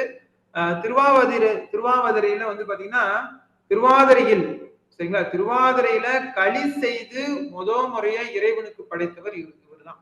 திருவாதிரை நம்ம எல்லாம் கேள்விப்பட்டிருப்போம். சரிங்களா? திருவாதிரையில வந்து அது நோன்பு இருந்து இறைவனை வந்து அது வணங்குவது அப்படிங்கிறது வழக்கம். சரிங்களா? திருவாதிரையில இந்த களியெல்லாம் செய்து வந்து நிலவை பார்த்து வந்து வணங்கி வந்து அந்த நாளை வந்து கொண்டாடுவார். சரிங்களா? அந்த நாள் வந்து பாத்தீங்கன்னா களி செய்து முறையா இறைவனுக்கு வந்து அது படைத்தது இவர் தான். யாரு அப்படின்னா சேந்தனார். சேந்தனாரை பத்தி வேற செய்திகள் நம்ம சொல்லணும் அப்படின்னா இவர் வந்து பாத்தீங்கன்னா பட்டினத்தடிகள் நம்ம கேள்விப்பட்டிருப்பீங்க எல்லாரும். பட்டினத்தடிகள் அவருடைய காரியத்தாராய் இருந்து, சரிங்களா? அவர் விரும்பிய பொருளை எல்லாம், சரிங்களா? அவர் விரும்பி அவர் பொருளை வந்து அது தானம் செய்ய, அதனால் இவரை அரசன் சிறையிலிட அப்படின்னு சொல்லி ஒரு சில செய்திகள் எல்லாம் சொல்லுவார்கள். சரிங்களா? அது நம்ம அந்த அளவுக்கு வந்து அது ஆழ்ந்து அவரை பற்றி தெரிந்து கொள்ள தேவையில்லை. ஒரு சில செய்திகளை பட்டினத்தாரோடு தொடர்புடையவர். சரிங்களா? அதை நீங்க நினைவு வைத்துக் கொள்ளுங்க. அதுக்கு அடுத்து வந்து பாத்தீங்க அப்படின்னா இவர் பாடியதாக மொத்தமாக 4 பதிகங்கள் 47 பாடல்கள் இருக்கிறது. அதுல வந்து பாத்தீங்கன்னா இந்த ஒரு பதிகம் இருக்கிறது. என்ன பதிகம் அப்படின்னா திருவிடைக்களி அப்படின்னு சொல்லி ஒரு பதிகம். சரிங்களா? இந்த பதிகம் வந்து 4வது பதிகமாக அதை சொல்லி இருக்கிறாங்க. அந்த பதிகம் வந்து பாத்தீங்கன்னா முருகனை பற்றி என்னது சொல்லி இருக்கிறாரு. ஏனைய 3 பதிகங்களும் சிவபெருமானை பற்றி பாடியிருக்கிறார். சரிங்களா? இதுதான் சேந்தனாரை பற்றி நம்ம தெரிந்து கொள்ளக்கூடிய ஒரு தகவல். அடுத்தது வந்து பாத்தீங்கன்னா பூந்துருத்தி காடவ நம்பி. இவர் வந்து பாத்தீங்கன்னா திருப்பூந்துருத்தி அப்படின்னு சொல்லி வந்து சொல்லப்படுகிறது. அந்த இதுல வந்து பாத்தீங்கன்னா சைவ ஆதி சைவ மரபை சேர்ந்தவர். திருவாரூர் சிதம்பரம் பற்றி 2 பதிகங்கள் பாடியிருக்கிறாரு. 12 பாடல்கள் அதுக்குள்ள இருக்கிறது. இந்த சாளராபாணி பண் பாடியவர் இவர்தான். இதை நீங்க தேர்வுல கேட்பாங்க. சாளராபாணி பண் பாடியவர் யார் கேட்டாங்கன்னா இவர்தான் பூந்துருத்தி காடவ நம்பி. 12 பாட்டு பாடியிருக்கிறாரு மொத்தமா. சரிங்களா? அடுத்து வந்து கண்டராதித்தர். கண்டராதித்தருங்கிறவர் வேற யாரும் கிடையாது, சோழ மன்னன். 10ஆம் நூற்றாண்டினுடைய இடைப்பகுதியில வாழ்ந்தவர். இவருடைய தந்தையார் தான் நம்ம வந்து நீங்க தமிழக வரலாறு பண்பாடும் பாடம் படிச்சிருந்தீங்கன்னா இது உங்களுக்கு தெரியும் இவரை பத்தி. சரிங்களா? முதல் பராந்தக சோழன். சரிங்களா? இவருடைய தந்தை வந்து முதல் பராந்தக சோழன். மனைவி பேர் வந்து பாத்தீங்கன்னா செம்பியன் மாதேவி அப்படிங்கிறது மனைவியாருடைய பெயர். தில்லை பற்றி ஒரு 10 பாடல்கள் இவர் பாடியிருக்கிறார். கடைசியில் நம்ம கொடுத்துருவோம். தில்லை பற்றி ஒரு 10 பாடல்கள் இவர் பாடியிருக்கிறாரு. இதுதான் நம்ம கண்டராதித்தரை பற்றி தெரிந்து கொள்ளக்கூடிய ஒரு தகவல். சரிங்களா? எல்லாமே தில்லையை பத்தி தான் பாடியிருக்கிறாங்க. நல்லா நினைவில் வச்சுக்கோங்க. 29 பதிகங்கள்ல 16 பதிகங்கள் எல்லாமே வந்து சிதம்பரம் பற்றியதுதான். வேணாட்டடிகள் அப்படின்னு சொல்லி ஒருத்தர், அவரை பத்தி நம்ம பார்த்துருவோம். அவர் வந்து பாத்தீங்கன்னா தென் திருவிதாங்கூரினர் பேர மரபை சேர்ந்தவர். சிதம்பரம் பற்றி ஒரே ஒரு பதிகம் பாடியிருக்கிறார். இது அவரை பற்றிய தகவல். திருவாலியமுதனார். திருவாலியமுதனார் வந்து பாத்தீங்கன்னா சோழ நாட்டை சேர்ந்தவர். திருவாலி மயிலை அப்படிங்கிற அந்த திருவாலி மயிலை அப்படிங்கிற அந்த பகுதியில வாழ்ந்ததுனால இந்த பெயர் அவருக்கு வந்து வந்திருக்கிறது. 4 பதிகங்கள் 42 பாடல்கள் இருக்கிறது. இறைவனை பாதாதிகேச வர்ணனையில் அதாவது புகழ்ந்தவர் இவர்தான். 10ஆம் நூற்றாண்டை சேர்ந்தவர் குடோத்தம நம்பியன் ஒருத்திருக்கிறாரு. அவர் வந்து வேதியர் குலத்தை சேர்ந்தவர். தில்லை பற்றி 2 பதிகங்கள் பாடியிருக்கிறாரு. 22 பாடல்கள் இருக்கிறது. ருடோத்தம நம்பியாருக்கு முந்தையவராக இருக்கலாம். யார் அப்படின்னா அந்த சேதிராயர். சரிங்களா? அடுத்து வந்து பாத்தீங்கன்னா சேதிராயரை பத்தி வந்து நம்ம இன்னொரு தகவல் சொல்லணும் அப்படின்னா என்ன தகவல் சொல்லியிருக்கிறாங்கன்னா அவர் வந்து நம்பியாண்டார் நம்பிக்கை முந்தையவர் அப்படின்னு சொல்லியிருக்கிறாங்க. இவர் ஒரே ஒரு பதிகம் பாடியிருக்கிறாரு. அது ஒரு பதிகமும் சிதம்பரம் பற்றியதுதான். அது அகப்பொருள் சம்பந்தமாக பாடியிருக்கிறார். இதுக்கு அடுத்தது 10ஆம் திருமுறை. 10ஆம் திருமுறை வந்து பாத்தீங்கன்னா நமக்கு வந்து திருமூலர். சரிங்களா? திருமந்திரம். அதான் 10ஆம் திருமுறை. நம்ம எடுத்தோடனே நம்ம வந்து அதை சொல்லிவிடலாம். 10ஆம் திருமுறை வந்து அது திருமூலருடையது. 3000 ஆண்டுகள் வாழ்ந்திருக்கிறாரு. அதுல மிக முக்கியமாக வந்து நம்ம பார்க்கும்போது வந்து அது 3000 பாடல்கள் இருக்கிறது. இதுல தமிழ் 3000 சொல்லுவாங்க. திருமந்திர மாலை அப்படின்னு சொல்லி இது வந்து அது அழைக்கப்படுகிறது. 9 தந்திரங்களை சொல்லியிருக்கிறார். இதுல நம்ம கேட்கலாம் 9 தந்திரங்கள் கொண்ட நூல் எதுன்னு கேட்டாங்கன்னா அது என்னது இந்த திருமந்திரம் தான். சரிங்களா? 232 அதிகாரங்கள், 3071 பாடல்கள், சைவ சித்தாந்தம் சித்தர்தம் அப்படின்னு கொடுத்துருக்குங்க. சைவ வந்து சித்தாந்தம் அப்படிங்கிற அந்த தொடர் நீங்க இது நல்லா நினைவு வச்சுங்க. நீங்க நோட் பண்ணீங்க. சைவ சித்தாந்தம் அப்படிங்கிற ஒரு தொடர் இருக்குது. இந்த தொடர் முறையா எங்க வருதுன்னு கேட்டிருக்காங்க. அது எங்க வருதுன்னா திருமந்திரத்துல தான் முறையா இந்த வார்த்தையானது வருது. சைவ சித்தாந்தம் அப்படிங்கிற அந்த வார்த்தை முறையா திருமந்திரத்துல தான் வருது. சரிங்களா? அடுத்து முதல் சித்த நூல் அப்படின்னு சொல்லி திருமந்திரம் அழைக்கப்படுகிறது. 1 முதல் 4 தந்திரங்கள். இது ஒவ்வொன்றும் எதெல்லாம் சொல்லுதுங்கிறது இந்த செய்தி நம்ம கொடுத்துருக்கிறோம். அதாவது சிவபெரும்பு சிவஞானத்தை பெறுவதற்கான அந்த சாதனங்களை அங்க கூறுகிறதுன்னு சொல்லியிருக்கிறாங்க. இது இன்னும் கூட நம்ம அதை வந்து ஒரு ஆழ்ந்து நம்ம சொல்லணும் அப்படின்னா இந்த முதல் தந்திரம் எதை பற்றியதுன்னா ஞான உபதேசத்தை வலியுறுத்துகிறதுன்னு சொல்றாங்க. அதாவது யாக்கை, இளமை, செல்வம் இதெல்லாம் வந்து அது நிலையானதே கிடையாது அப்படிங்கிறதையும், அடுத்து வந்து பாத்தீங்கன்னா கொல்லாமை, கல்லுண்ணாமை, அறம், அன்பு, கல்வி, கேள்வி இதெல்லாம் வந்து அது எல்லா சமயத்தாருக்கும் பொதுவானது அப்படிங்கிறத பேசுவதுதான் இந்த முதல் தந்திரம்.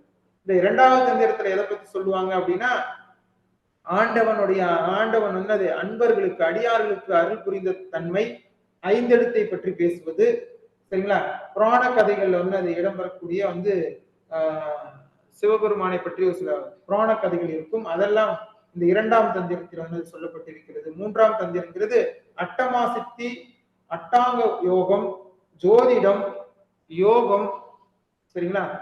யோக பயிற்சி, இதெல்லாம் வந்து இந்த மூன்றாம் தந்திரத்துல சொல்லியிருக்கிறாங்க. இதை கொஞ்சம் நீங்க எழுதி வச்சுக்கீங்க. மூன்றாம் தந்திரத்துல அட்டமா சித்தி, அட்டாங்க யோகம், ஜோதிடம், யோக பயிற்சி, இதெல்லாம் அங்க சொல்லப்பட்டிருக்கிறது. அதுக்கப்புறம் வீட்டு நெறிக்குரிய வழிகள், அதாவது முக்தி பெறுவதற்கான வழிகளும் அங்கு சொல்லப்பட்டிருக்கிறது. நான்காம் தந்திரத்துல மந்திர நூற்கருத்துக்கள் சொல்லப்பட்டிருக்கிறது. சிவசக்தி வழிபாடு சொல்லப்பட்டிருக்கிறது. இதெல்லாம் வந்து அது நான்காம் தந்திரத்துல சொல்லியிருக்கிறாங்க. ஐந்தாம் தந்திரத்துல வந்து பாத்தீங்க அப்படின்னா சைவ சித்தாந்த உண்மைகளை சொல்லியிருக்கிறாங்க. சரிங்களா? அதுல வந்து பாத்தீங்கன்னா மிக முக்கியமாக இந்த ஐந்தாம் தந்திரத்துல சரியை, கிரியை, யோகம், ஞான மார்க்கங்கள், சரிங்களா, இதை பற்றிய செய்திகள் எல்லாம் அங்கு சொல்லப்பட்டிருக்கிறது. அடுத்தது வந்து பாத்தீங்கன்னா சைவ சித்தாந்தம் அப்படிங்கிற சொல் அங்கதான் முதல் முறையா வருது. நீங்க சைவ சித்தாந்தங்கிற சொல் ஐந்தாம் தந்திரத்தில் தான் முதல் முறையா வருது. மேலோட்டமா சொன்னோம்னா திருமந்திரத்துல வருதுன்னு சொல்லலாம். சைவ சித்தாந்தம்ங்கிற சொல் எங்க ஆழமா நம்ம சொல்லணும் அப்படின்னா அது அந்த ஐந்தாம் தந்திரத்துல தான் அந்த சொல் பயன்படுத்தி இருக்கிறாங்க. சரிங்களா? நம்ம இங்க கொடுக்கல, நான் இதுல ஆழ்ந்து உங்களுக்கு சொல்றேன் இந்த பகுதியை. ஏன்னா இதுல சில நேரத்துல என்ன பண்ணிடுவாங்கன்னா வந்து உங்களுக்கு வந்து இந்த தந்திரத்துல இருந்து வினாக்கள் கேட்பாங்க. இப்ப நீங்க சைவ சித்தாந்தங்கிற சொல் வந்து பாத்தீங்கன்னா ஐந்தாம் தந்திரத்துல தான் வருது. சரிங்களா? ஆனா நம்ம என்ன பண்றோம், தேர்வுல மேலோட்டமா கேட்டுட்டு போயிட்டே இருப்போம். ஆறாம் தந்திரம், சரிங்களா? இந்த ஆறாவது தந்திரத்துல வந்து பாத்தீங்கன்னா சிவகுரு தரிசனம், திருவடி பேரு, ஞான உபதேசம், துறவு, தவம், வேடம், இதையெல்லாம் வந்து விளக்குவதாக இந்த ஆறாம் தந்திரம் இருக்கும். ஏழாம் தந்திரம் வந்து பாத்தீங்கன்னா சிவ பூஜை, குரு பூஜை, மகேஸ்வர பூஜை, அடியார் பெருமை, போஷண விதி, இதெல்லாம் சொல்லப்பட்டிருக்கும். சரிங்களா? அடுத்தது வந்து இந்த சமாதி, சத்குரு, இதை பற்றி எல்லாம் அங்க அதுல பேசப்பட்டிருக்கும். இதெல்லாம் இந்த ஏழாம் தந்திரத்துல வந்து அதை சொல்லியிருப்பார்கள். அடுத்தது வந்து எட்டாம் தந்திரங்கிறது காம வெகுளி, மயக்கமாகிய முற்குற்றம், அதாவது 3 வகையான குற்றங்கள் சொல்றாங்க. காமம், வெகுளி, மயக்கம். சரிங்களா? இத பத்தி வந்து அந்த 8ஆம் தந்திரத்துல சொல்லியிருக்கிறாங்க. அடுத்து வந்து புறங்கூறாமை, இதை பற்றி வந்து அது பேசுகிறது இந்த 8ஆம் தந்திரம். சரிங்களா? அதுக்கு அடுத்தது வந்து பாத்தீங்கன்னா 9வது தந்திரம். இதுல வந்து 5 எழுத்தினுடைய வேதங்கள், சரிங்களா, 5 எழுத்து வேதங்கள் சொல்லப்பட்டிருக்கிறது. சரிங்களா? 5 எழுத்து வேதங்கள் சொல்லப்பட்டிருக்கு. அதாவது சிவ தரிசனம், சிவ மார்க்கம், முக்தி மார்க்கம், இதெல்லாம் இந்த 9ஆம் தந்திரத்துல சொல்லியிருக்கிறாங்க. அடுத்து வந்து பாத்தீங்கன்னா இந்த திருமந்திர செய்யுள் பத்தி பார்க்கும்போது வெண்டலை பயின்று வருகிறதுன்னு சொல்றாங்க. சரிங்களா? வெண்டலை பயின்று வருகிறது. வெண்பாவுக்கும் விருத்தத்திற்கும் இடைப்பட்டது இதனுடைய யாப்பு. யாப்பு வகையில கேட்கிறாங்க ஒரு கேள்வி அப்படின்னா இது நீங்க வந்து அது வெண்பாவிற்கும் விருத்தப்பாவிற்கும் இடைப்பட்டதுன்னு சொல்றாங்க. வெண்டலை பயின்று வருகிறது. சரிங்களா? வெறுமனே வெண்டலைன்னு மட்டும்தான் நமக்கு தகவல் கொடுத்திருக்கிறாங்க. சரிங்களா? சைவ சமய முதல் நூலாக இது விளங்குகிறது. நோட் பண்ணிக்கங்க. சைவ சமய முதல் நூலாக இந்த திருமந்திரம் அப்படிங்கிறது விளங்குகிறது. அது நீங்க கவனிக்கக்கூடிய ஒன்று. இந்த திருமந்திரம்ங்கிற நூல் எங்க வெளிப்பட்டதுங்கிற ஒரு செய்தி இருக்கு. சரிங்களா? அதை நீங்க நோட் பண்ணி வச்சுக்கீங்க.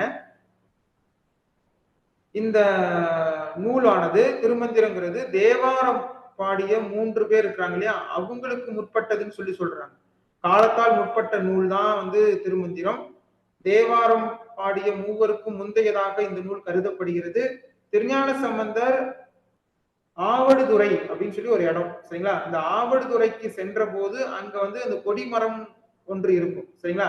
அந்த கொடிமரத்தின் கீழே தமிழ் மனம் வரவே அங்கிருந்து திருமந்திரம் வெளிப்பட்டதாக ஒரு செய்தி சொல்லப்படுகிறது. சரிங்களா? இதை கருத்தில் கொண்டு பார்க்கும்போது சம்பந்தருக்கு, திருஞான சம்பந்தருக்கு முந்தையவர் என்பது இதன் மூலமாக நமக்கு தெரிய வருகிறது. அதுக்கப்புறமேட்டுக்கு நம்ம வந்து திருமூலரை பத்தி சொல்லணும்னா நிறைய தகவல்கள் எல்லாம் நம்ம படிச்சதுதான். அவர் ஒரு யோகி, தென்னாட்டு தலங்களை எல்லாம் அப்படியே தரிசித்து வரும் பொழுது திருவாவடுதுறைக்கு வராரு. அங்க சாத்தனூர்ல ஒரு இடையன் ஒருவன் என்ன பண்றான்னா இறந்து கிடக்கிறான். அவனை சுற்றி ஆடு மாடுகள் எல்லாம் என்ன பண்ணுது அப்படின்னா வருந்துகிறது. சரிங்களா? அந்த இடையனை பார்த்து வந்து என்ன பண்ணுன்னா கண்ணீர் வடிக்கிறது. இதை பார்த்த யோகி, அதாவது திருமூலர் என்ன பண்றாரு அப்படின்னா, அவனுடைய உடலில் இவர் புகுந்து கொள்கிறார். கூடு விட்டு கூடு பாய்கிறார். சரிங்களா? கூடு விட்டு கூடு பாய்கிறார். அப்ப கூடு விட்டு கூடு பாய்ந்து என்ன பண்றாரு அப்படின்னா, அவனுடைய உடலில் புகுந்து கொள்கிறார். புகுந்து கொண்டு என்ன பண்றாரு அப்படின்னா, அந்த ஆடு மாடுகளை எல்லாம் திருப்திப்படுத்துறார். அந்த ஆடு மாடுகளுக்கெல்லாம் சந்தோஷத்தை கொடுக்கிறார். சரிங்களா? இந்த சமயத்துலதான் பாத்தீங்கன்னா என்ன நடக்குது அப்படின்னா, அந்த அரச மரத்தடியில அவர் அது யோகம் இருந்ததாகும். திருவாவடுதுறையில ஒரு அரச மரத்தடியில அவர் அது யோகம் இருந்ததாக ஒரு செய்தியும் சொல்லுவார். சரிங்களா? அப்ப பாத்தீங்கன்னா அந்த ஆடு மாடுகள் எல்லாம் வருந்துகிறது. அந்த வருந்தினதுக்கு அப்புறம் அவரு கூடு விட்டு கூடு பாய்ந்து அந்த ஆடு மாடுகளை எல்லாம் மகிழ்ச்சி படுத்துறாரு. அதுக்கப்புறம் பாத்தீங்கன்னா தன்னுடைய உடல் இருந்த இடத்துக்கு போறாரு. அந்த இடத்துல அவருடைய உடல் காணோம், மறைந்து விட்டது. அதுக்கப்புறம் அந்த இடையனுடைய உடல்லையே அவர் அது வாழ்கிறார். அப்படி அவர் வாழ்ந்து அவர் ஆண்டுக்கு ஒரு பாடலாக மொத்தமாக 3000 ஆண்டுகள் அவர் வாழ்ந்ததாகவும் 3000 பாடல்கள் அவர் பாடியதாகவும் செய்திகள் சொல்லப்படுகிறது. சரிங்களா? மூலன், இடையன் மூலன் அப்படின்னு சொல்லி அந்த நபரை சொல்லுவாங்க, அந்த மாடுகளை எல்லாம் மேய்த்தவன். சரிங்களா? அந்த அடிப்படையில திருமூலர் அப்படிங்கிற பெயர் இவருக்கு வந்திருக்கிறது. இது நம்ம திருமூலர் பத்தி நம்ம தெரிந்து கொள்ளக்கூடிய தகவல். அதுக்கப்புறம் பாடல் வரியில பாத்தீங்கன்னா, ஒன்றே குலம் ஒருவனே தேவன், உடம்பை வளர்த்தேன் உயிர் வளர்த்தேனே, உடம்பார் அழியின் உயிரார் அழிவார், உள்ளம் பெருங்கோயில் ஊனுடம்பு ஆலயம், யான் பெற்ற இன்பம் பெருக இவ்வையகம் அப்படிங்கிறதெல்லாம் இங்க நம்ம கவனிக்கக்கூடிய ஒன்று. இந்த ஒன்றே குலம் ஒருவனே தேவன் அப்படிங்கிற வரி நிறைய இடங்கள்ல நம்ம பார்த்திருப்போம் தேர்வுகள்ல. உள்ளம் பெருங்கோயில் ஊனுடம்பு ஆலயம், இதெல்லாம் நம்ம அது கவனிக்கக்கூடிய ஒரு முக்கியமான பாடல்கள். அடுத்தது 11ஆம் திருமுறை. இந்த 11ஆம் திருமுறை மொத்தம் எத்தனை பேர் பாடி இருக்கிறாங்கன்னா 12 பேர் பாடி இருக்கிறாங்க. இதுல மொத்தமா 40 நூல்கள் இருக்கிறது. மொத்த பாடல்கள் 1400 பாடல்கள் இருக்கிறது. இந்த 11ஆம் திருமுறையை பிரபந்த மாலைன்னு சொல்றாங்க. நோட் பண்ணிக்கங்க, 11ஆம் திருமுறை பிரபந்த மாலை என அழைக்கப்படுகிறது. இது தேர்வுல கேட்க வாய்ப்பு இருக்கலாம். சரி, இதுல வரக்கூடிய அந்த யார் யாரெல்லாம் இதுக்குள்ள வராங்க அப்படின்னா, திருவால உடையார், காரைக்கால் அம்மையார், கல்லாட தேவநாயனார், நக்கீர தேவநாயனார், கபில தேவநாயனார், பரண தேவநாயனார், அதிரா அடிகள், இளம்பெருமான் அடிகள், ஐயடிகள், காடவர்கோன், சேரமான் பெருமாள் நாயனார், பட்டினத்தடிகள், நம்பியாண்டார் நம்பி அப்படின்னு சொல்லி மொத்தமா ஒரு 12 பேர் இருக்கிறாங்க. இவங்க 12 பேரும் சேர்ந்ததுதான் இந்த 11ஆம் திருமுறை. 11ஆம் திருமுறை. அதுல நம்ம எடுத்தனையும் காரைக்கால் அம்மையார் பார்க்கறதுக்கு முன்னாடி ஒரு சில செய்திகளை நான் சொல்லிடுறேன். திருவால உடையார் அவரை பத்தி ஒரு செய்தி நான் சொல்லிடுறேன். அவர் பாத்தீங்கன்னா மதுரை சொக்கலிங்க பெருமான் பானபத்திரர் வறுமை போக்கி பொருள் வழங்க சேரமானுக்கு எழுதிய பாசுரம் தான் இந்த 11ஆம் திருமுறையில முதல்ல அமைந்திருக்கக்கூடிய பாசுரம். நீங்க 11ஆம் திருமுறையில முதல்ல வரக்கூடியது யாருடையது அப்படின்னா, திருவால உடையாருடைய பாடல் தான் முதல்ல வரும். சரிங்களா? அதுல மதுரை சொக்கலிங்க பெருமான் பானபத்திரர் வறுமை போக்கி பொருள் வழங்க சேரமானுக்கு எழுதிய ஒரு பாசுரம். இது 11ஆம் திருமுறையில முதல்ல வரக்கூடியதுன்னு சொல்றாங்க. அந்த பாத்தீங்கன்னா, அக்கால முடங்கல் அமைப்பு அமைதியும் அறிய உதவுகிறது அப்படின்னு சொல்லி இதெல்லாம் அந்த யாப்புல வரக்கூடிய ஒன்று. 6ஆம் நூற்றாண்டுல இது எழுதப்பட்டிருக்கலாம் அப்படின்னு சொல்லியும் சொல்லப்படுகிறது. சரிங்களா? இதுல நம்ம தெரிந்து கொள்ளக்கூடிய தகவல் ரொம்ப ஆழ்ந்து போக தேவையில்ல. திருவால உடையாரை பத்தி நீங்க முதல் பகுதி 11ஆம் திருமுறையில முதல் பகுதி அவருடைய இதுதான்.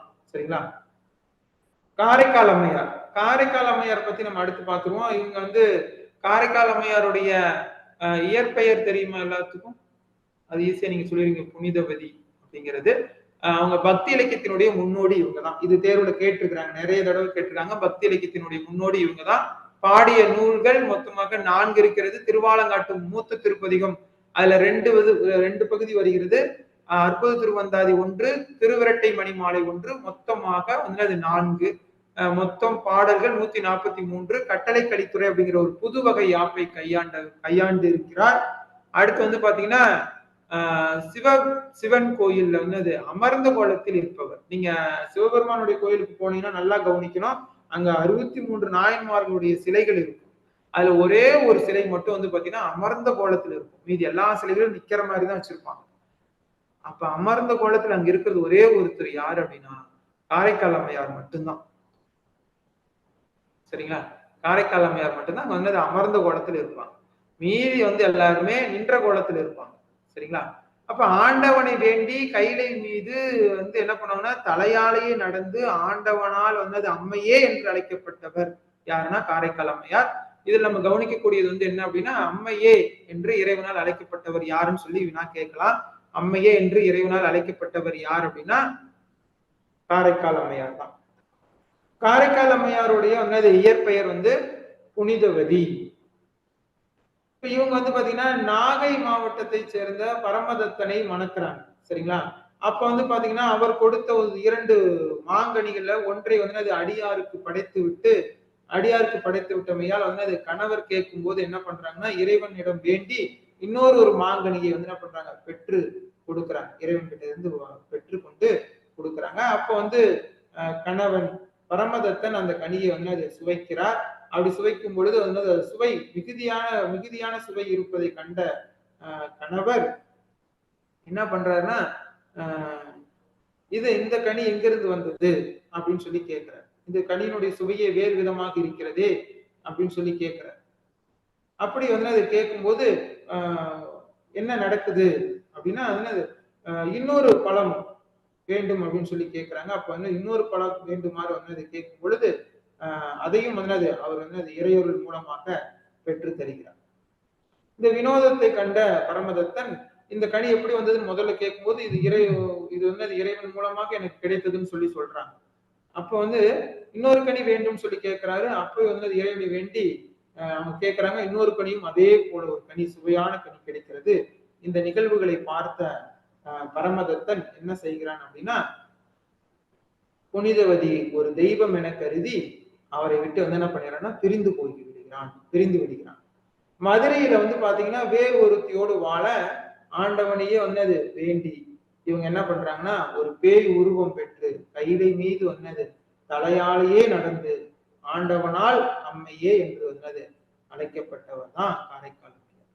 அப்ப பரமதத்தன் என்ன பண்ணிடுறான் அப்படின்னா வந்தது புனிதவதியார் கடவுள் அப்படின்னு சொல்லி என்னது தெய்வம் என்று நினைத்து பிரிந்து மதுரைக்கு போய் அங்க வந்து வேறொரு பெண்ணை திருமணம் செய்து கொண்டு வாழ்கிறார். இதனால் வந்து காரைக்கால் அம்மையார் என்ன செய்யறாங்க அப்படின்னா இந்த வாழ்க்கையை வந்து வெறுத்து பேய் உருவம் பெற்று கைலைக்கு வந்து அதான் சொல்லியிருக்கிறாங்க. சரிங்களா? பேய் உருவம் வேண்டி கைலையில வந்து பாத்தீங்கன்னா அது தலையாலேயே நடந்து போய் ஆண்டவனால் அம்மையே அப்படின்னு சொல்லி அழைக்கப்பட்டவங்க இவங்கதான். அடுத்து ஒரு செய்தி, ஒரு சின்ன ஒரு செய்தி, இந்த செய்தி நம்ம சொல்லிடுறோம் உங்களுக்கு. அதாவது வந்து பாத்தீங்கன்னா என்ன அப்படின்னா திருவாலங்காட்டுக்கு சம்பந்தர் வந்து ஒரு சமயம் வரார். அப்படி வரும்போது அம்மையார் வந்து தலையால் நடந்து சென்ற அந்த ஊர் அப்படிங்கிறதுனால அதை வந்து அது உணர்ந்து அந்த வந்து அவங்க அந்த இடத்துல வந்து பாத்தீங்கன்னா வந்து அப்பதி சரிங்களா அப்பதி மிதியானது பழைய நூறிலேயே வந்து தங்கியதாக கூறப்படுகிறது. சரிங்களா? அதாவது அந்த ஊருக்கு வந்து அவர் வந்து செல்லாம அங்க இருக்கக்கூடிய பழைய நூறு அப்படிங்கிற இடத்துலயே அவர் வந்து தங்கியதாக ஒரு செய்தி சொல்லுவாங்க. சரிங்களா? இப்படி எல்லாம் சொல்லப்படுறதுனால அது ஒரு சின்ன ஒரு செய்தி என்னன்னா அது அம்மையார் வாழ்ந்த இடம் அப்படிங்கிறதுனால அவர் என்ன பண்ணுவாரு அங்க பழைய நூறிலேயே தங்கியதாக ஒரு நிகழ்வு அதுல சொல்லப்பட்டிருக்கும். சரி, அதை ஆழ்ந்து நம்ம படிக்கும்போது அது உங்களுக்கு தெரிய வரும். இந்த செய்தி சொல்றதுனால நம்ம இன்னொரு இது நம்ம இதன் மூலமாக கவனிக்கிறோம். என்ன அப்படின்னா திருஞான சம்பந்தருக்கு முற்பட்டவர் அப்படிங்கிறத நம்ம தெரிஞ்சுக்கணும். சரிங்களா? யாரு அப்படின்னா காரைக்கால் அம்மையார். அப்போ திருஞான சம்பந்தருக்கு முற்பட்டவர். அப்போ நம்ம ஆரம்பத்துல இருந்து பார்க்கும்போது சைவ சமயத்துல காலத்தால் வந்து அது முற்பட்டவர்களுடைய வரிசையில இவர் வந்து அது திருமூலரும் அடுத்து வந்து அது காரைக்கால் அம்மையாரும் மிக முக்கியமாக திருஞான சம்பந்தருக்கு முன்கூட்டியே வாழ்ந்திருக்கிறாங்க அப்படிங்கிறது நம்ம தெரிஞ்சுக்கிறோம். சரிங்களா? அடுத்தது வரண தேவநாயனார். இவர் வந்து பாத்தீங்கன்னா சங்ககால பரணர் கிடையாது.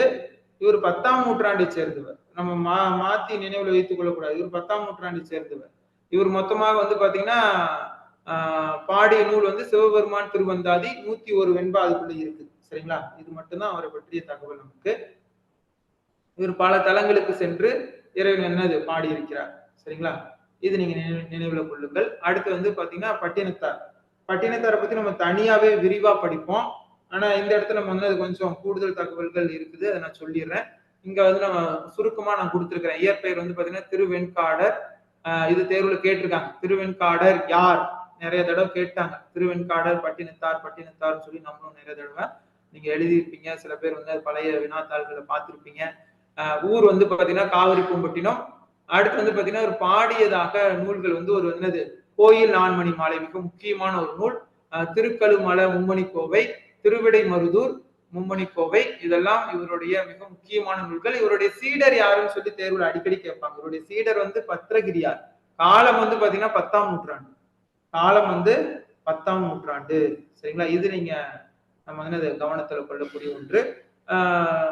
இவர் வந்து பாத்தீங்கன்னா காவிரி பூம்பட்டினத்துல இருந்த ஒரு வணிகர். சரிங்களா? யாருன்னா பட்டினத்தார். பத்திரகிரியார் வந்து பாத்தீங்கன்னா இவருடைய சீடர். சரிங்களா? இதை நீங்க நினைவில் கொள்ளுங்கள். அடுத்து வந்து பாத்தீங்கன்னா நம்ம வந்து இதுல மிக முக்கியமான தகவல் வேற என்ன சொல்லலாம் அப்படின்னா, திருவெற்றியூர்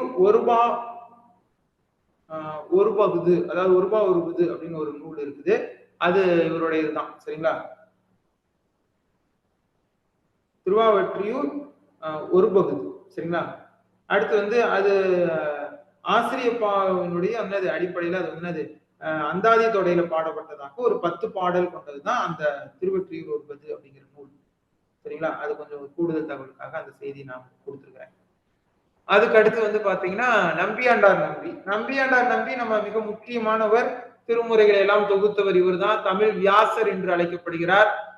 9 நூல்கள் இவர் வந்து அது பாடியதாக சொல்றாங்க. சரிங்களா? கிட்டத்தட்ட 9 நூல் இருக்குது. சரிங்களா? அவர் பாடியதாக ஒரு 9 நூல் இருக்குது. அதுல திருத்தொண்டர் திருவந்தாதி ஒரு நூல். அப்புறம் வந்து பாத்தீங்கன்னா ஏகதாச மாலை,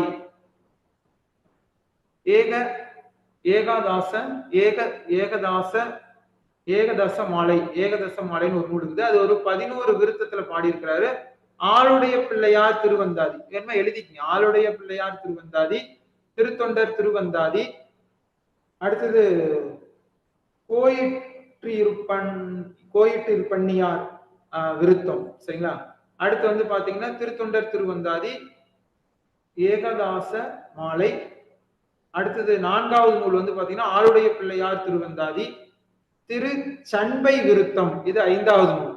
நம்பியாண்டார் நம்பியோடைய 5வது நூல் திரு சண்பை விருத்தம். அடுத்தது வந்து 6வது நூல் வந்து பாத்தீங்கன்னா திரு மும்மணி கோவை அப்படிங்கிறது. அது அவருடைய 6வது நூல். திரு மும்மணி கோவை நம்பியாண்டார் நம்பி இதுதான். அடுத்து வந்து திருவுலா மாலை அப்படின்னு ஒரு நூல் எழுதியிருக்கிறாரு. திருவுலா மாலை. அப்புறம் திருக்கலம்பகம், இது இவருடைய ஒரு நூல். திருக்கலம்பகம்ங்கிறது. அடுத்தது வந்து திருத்தொகை அப்படின்னு ஒரு நூல். கிட்டத்தட்ட ஒரு 9 நூல் எழுதியிருக்கிறார். நம்பியாண்டார் நம்பி 9 நூல்கள் எழுதியிருக்கிறார். மிக முக்கியமா நமக்கு தெரிந்து கொள்ளக்கூடியது திருத்தொண்டர் திருவந்தாதி. நீங்க நினைவு வச்சுங்க. அதுக்கப்புறம் வந்து பாத்தீங்கன்னா திருத்தொண்டர் திருவந்தாதியில வந்து பாத்தீங்கன்னா எத்தனை பாடல்கள் இருக்குதுன்னு கேட்டாங்கன்னா ஒரு 86 பாட்டு இருக்குதுல. சரிங்களா? திருத்தொண்டர் திருவந்தாதியில 86 பாடல்கள் இருக்கிறது. அடுத்து வந்து பாத்தீங்கன்னா ஆளுடைய பிள்ளையார் திருவந்தாதி, ஆளுடைய பிள்ளையார் திருவந்தாதி. ஆளுடைய பிள்ளை உங்களுக்கு தெரியும், திருஞான சம்பந்தர். அது என்னது அவரை பற்றி ஒரு நூல் எழுதியிருக்கிறார். அடுத்து வந்து பாத்தீங்க அப்படின்னா திருக்கலம்பகம், திருத்தொகை, திருத்தொண்டர் திருவந்தாதி சொல்லிட்டோம் இல்லையா? சரி, இதெல்லாம் நம்ம என்னதுக்கான நம்ம நினைவில் கொள்ளக்கூடிய பகுதிகள். திருமுறைகளை என்னது தொகுப்பித்தவன் யார் அப்படின்னா ராசராச சோழன். சரிங்களா? அப்ப தில்லையில வந்து பாத்தீங்கன்னா பொன்வேய்ந்த, அபயன், குலசேகரன், ஆதித்த கரிகாலன், ராசராசன் என்றெல்லாம் என்னது அழைக்கப்படும் 2ஆம் ஆதித்த சோழனே திருமுறை கண்டவன் அப்படின்னு சொல்லுவாங்க. சரிங்களா? இப்படி ஒரு தகவல் சொல்லப்படுகிறது. 2 விதமான தகவல் சொல்லி, அதாவது திருமுறைகளை தொகுப்பித்தவன் ராசராசன் எனப்படுகிறான்னு சொல்றாங்க. இது ஒரு செய்தி. தில்லையில் வந்து அது பொன்வேய்ந்த, அபயன், குலசேகரன், ஆதித்த கரிகாலன், ராசராசன் என்றெல்லாம் அழைக்கப்படக்கூடிய இரண்டாம் ஆதித்த சோழனே திருமுறை கண்டவன் அப்படின்னு சொல்லி சொல்றாங்க. ராசராசன் என்ற பெயர் ஒப்புமை கருதி ராசராச சோழனே திருமுறைகளை வகுக்க செய்தவன் அப்படின்னு சொல்லி சொல்பவர்களும் உண்டு. ஆனா நமக்கு பெரும்பாலும் எப்படி கேள்வி வரும்னா திருமுறைகளை தொகுப்பித்தவன் யாருன்னா ராசராசன் அப்படின்னு மட்டும்தான் நமக்கு வந்து கேள்விகள் உண்டு. சரிங்களா? அடுத்தது நம்ம பார்க்க போறது 12ஆம் திருமுறை. 12ஆம் திருமுறை வந்து பாத்தீங்கன்னா ஆசிரியர் யாருன்னா சேக்கிழார், குன்றத்தூர்ல பிறந்திருக்கிறார். பெரிய புராணத்திற்கு சேக்கிழார் இட்ட பெயர் திருத்தொண்டர் புராணம். 2 காண்டங்கள் இருக்கிறது, 13 சர்க்கங்கள், 4286 பாடல்கள். உலகலாம் என்று இறைவன் அடியெடுத்து கொடுக்க வந்து அது பாடப்பட்ட நூல் தான் பெரிய புராணம். 63 நாயன்மார்கள் உடைய வரலாறும் 9 தொகையடியார்களை பற்றியும் இந்த நூல் வந்து அது பாடப்பட்டு இருக்கிறது. தமிழ்ல வந்து பாத்தீங்கன்னா முதல் கள ஆய்வு நூல் இந்த நூல் தான். முதல் கள ஆய்வு நூல் அப்படின்னு நம்ம வந்து சொல்றாங்க. சரிங்களா? அடுத்து வந்து பாத்தீங்கன்னா இவர் வந்து இவருடைய இயற்பெயர் அருண்மொழி தேவர். இவருடைய இயற்பெயர் வந்து அருண்மொழி தேவர். திருத்தொண்டர் மாக்கதை அப்படின்னு சொல்லி இந்த நூல் அழைக்கப்படுகிறது. எந்த நூல்னா பெரிய புராணம். சரிங்களா? திருத்தொண்டர் மாக்கதை என்று அழைக்கப்படுகிறது. அடுத்து வந்து சேக்கிழாருடைய இயற்பெயர் அருண்மொழி தேவர். மன்னன் வந்து பாத்தீங்கன்னா அனபாயன். சரிங்களா? 2ஆம் குலோத்துங்க சோழன் தான் அனபாய சோழன் சொல்லி சொல்லுவோம், வேற யாரும் கிடையாது. அனபாய சோழன்கிறது 2ஆம் குலோத்துங்க சோழன். தொண்டர் சீர் பரவுவார் என்று வந்து பட்டம் அளித்து பாராட்டியவர் யார் அப்படின்னா அனபாய சோழன். சேக்கிழாருக்கு தொண்டர் சீர் பரவுவார் அப்படிங்கிற ஒரு பட்டத்தை கொடுத்து அவர் வந்து அது பாராட்டினது யார் அப்படின்னா அனபாய சோழன் தான். அடுத்து வந்து பாத்தீங்கன்னா மன்னனுக்கு ஒரு மிக பெரும் வந்து ஒரு ஆசை இருக்கும். என்ன அப்படின்னா அந்த செய்தி நம்ம இங்க கொடுத்துருக்கோமாங்கிறது தெரியல. ஒரு நிமிஷம் கொடுக்கல. சரி, நான் சொல்லிடுறேன் அந்த செய்தி. அது என்ன அப்படின்னா மன்னன் வந்து சீவக சிந்தாமணியில வந்து அது சிந்தை மறந்திருந்தமை வந்து அது அறிந்த சேக்கிழார் என்ன பண்றாருன்னா, நம்ம சீவக சிந்தாமணி என்ன சமய நூல் நமக்கு எல்லாத்துக்கும் தெரியும். சரிங்களா? 50 காப்பியங்கள்ல சீவக சிந்தாமணிங்கிறது சமண சமய நூல். திருத்தக்க தேவர் எழுதுனது. மன்னனுக்கு வந்து பாத்தீங்கன்னா வந்து என்ன அப்படின்னா சீவக சிந்தாமணி மீது மிகுந்த ஒரு பற்று இருக்கும். அந்திரிய தன்னுடைய சிந்தனை முழுவதுமாக வந்து அது இருக்கும். சரிங்களா? இப்படி இருந்த சமயத்துல மன்னருக்கு வந்து அது சிவன் அடியார்களுடைய வரலாற்றை வந்து இவர் தான் வந்து என்ன பண்றாருன்னா சேக்கிழார் தான் எடுத்து சொல்றார். சரிங்களா? எடுத்து சொல்லி சீவக சிந்தாமணி மீது இருந்த அந்த ஆர்வத்தை குறைத்து சிவன் அடியார்களுடைய வரலாற்றை வந்து கூறி சிவபெருமான் மீது ஒரு ஆர்வத்தை ஏற்படுத்தியவர் யார் அப்படின்னு வந்து பாத்தீங்கன்னா சேக்கிழார் தான். சரிங்களா? இது வந்து நம்ம வந்து அனபாய சோழனை பத்தி ஒரு சின்ன தகவல். சரிங்களா? ஏன்னா நீங்க அனபாய சோழன் சமண சமயத்தின் மீது ஒரு ஆர்வம் கொண்டு இருந்தவன். சரிங்களா? அவனை வந்து அது அப்படியே வந்து அது சைவ சமயத்துக்குள்ள அப்படியே கொண்டு வராரு யார் அப்படின்னா சேக்கிழார். சரிங்களா? இது எந்த நூலுன்னு கேட்டாங்கன்னா சீவக சிந்தாமணி. அதை நீங்க நினைவுல கொள்ளுங்கள். அடுத்து வந்து பாத்தீங்கன்னா உத்தம சோழ பல்லவன் அப்படிங்கிற ஒரு பெயரும் வந்து அது உண்டு இவருக்கு. சரிங்களா? உத்தம சோழ பல்லவன். அடுத்து வந்து பாத்தீங்க அப்படின்னா தெய்வ புலவர் எனவும் அழைக்கப்படுகிறார். யாரு அப்படின்னா நம்ம சேக்கிழார் தான். உத்தம சோழ பல்லவன், தெய்வ புலவர் என்றெல்லாம் இவர் அழைக்கப்படுகிறார். பெரிய புராணம் தான் 12ஆம் திருமுறை அப்படின்னாக்க நம்ம வந்து வழங்கப்படுகிறது. சரிங்களா? அதுக்கு அடுத்து நம்ம வந்து கவனிக்கக்கூடியது என்ன அப்படின்னா இந்த மொத்தமாக நம்ம வந்து எத்தனை திருமுறைகள் பார்த்திருக்கிறோம் அப்படின்னா ஒரு 12 திருமுறைகள் பார்த்திருக்கோம். சரிங்களா? இதுல கீழே இன்னும் ஒரு சில செய்திகள் இருக்குது, அதை நான் சொல்லிடுறேன். பெரிய புராணத்தினுடைய பாட்டுடை தலைவன் வந்து சுந்தரர். சுந்தரருடைய வரலாற்றை தான் பெரிய புராணம் சொல்லுகிறது. தமிழினுடைய 2வது தேசிய காப்பியம் பெரிய புராணம். சரிங்களா? இது நீங்க நினைவில் கொள்ளுங்கள். தொண்டர் சீர் பரவர் அப்படிங்கிற பட்டம் அளித்தது அனபாய சோழன். சரிங்களா? காலம் 12ஆம் நூற்றாண்டு. அடுத்து வந்து பாத்தீங்க அப்படின்னா பக்தி சுவை நனி சொட்ட சொட்ட பாடிய கவிவளவன் சொல்லி மகாவித்வான் மீனாட்சி சுந்தரனார் சேக்கிழாரை வந்து அது புகழ்ந்திருப்பார். சரிங்களா? இந்த செய்திகள் நம்ம கவனிக்கக்கூடியது. திருஞான சம்பந்தரினுடைய புராணமும் இதுல மிகுதியாக இருக்கிறது. எதுனா பெரிய புராணத்துல அவருடைய புராணமும் மிகுதியாக இருக்கிறது. ஆனா பாட்டுடை தலைவன்னா யாருன்னா சுந்தரர் தான். பெரிய புராணத்தினுடைய பாட்டுடை தலைவன் யாருன்னு கேட்டாங்கன்னா நம்ம வந்து அது சுந்தரன் தான் எழுதணும். சரிங்களா?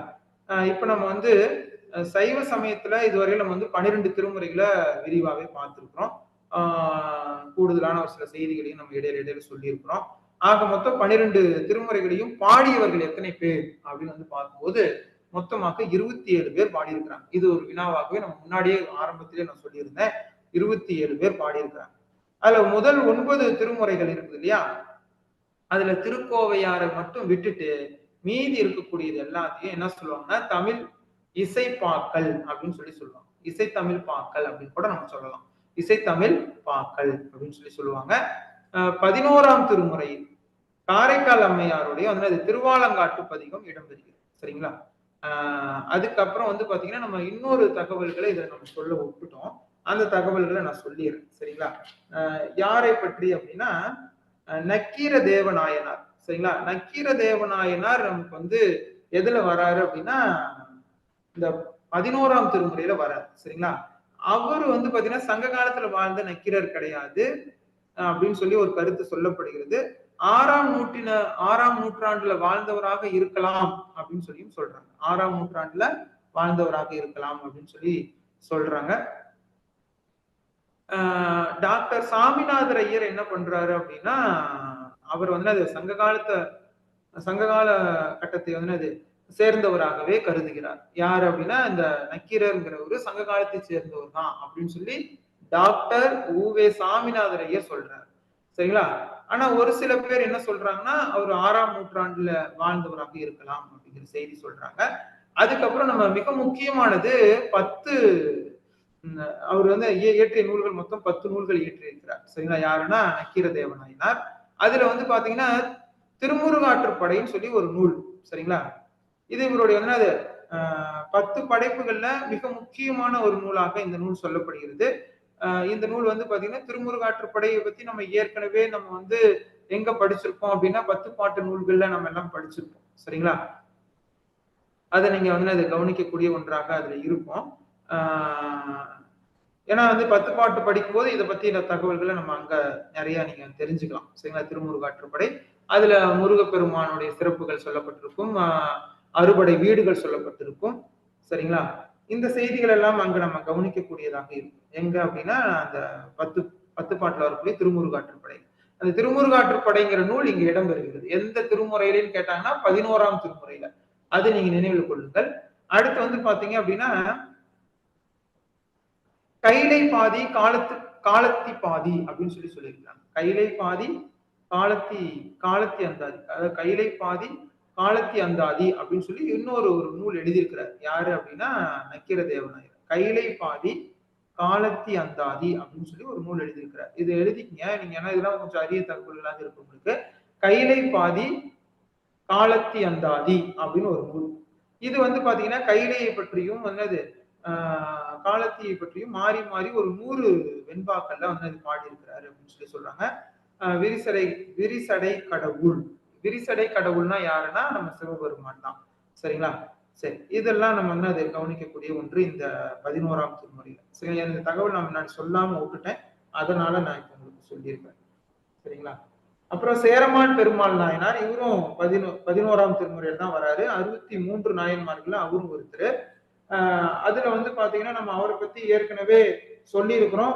ஆதி உலா அவர் பாடினது திருக்கைலாய ஞான உலா. அதுல வந்து பாத்தீங்கன்னா நமக்கு வந்து 394 அடிகளை உடையதுன்னு சொல்லி சொல்றாங்க. ஆதி உலா என்ன நோட் பண்ணி வச்சுக்கி 394 அடிகளை கொண்டது. பொன் வண்ணத்தந்தாதி அப்படின்னு சொல்லி வந்து ஒரு நூலும் எழுதியிருக்கிறார். சரிங்களா?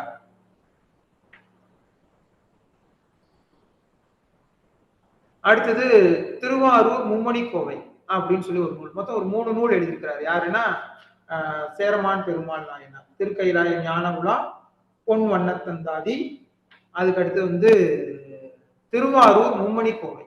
இந்த திருவாரூர் மும்மணி கோவை 30 பாடல்களை கொண்டது. சரிங்களா?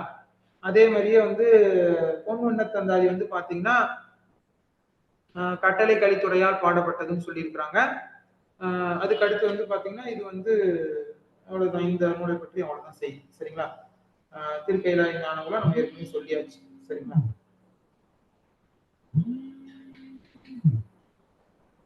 சுந்தரருடைய நண்பர், அது நீங்க ஞாபகத்துல வச்சுக்கீங்க.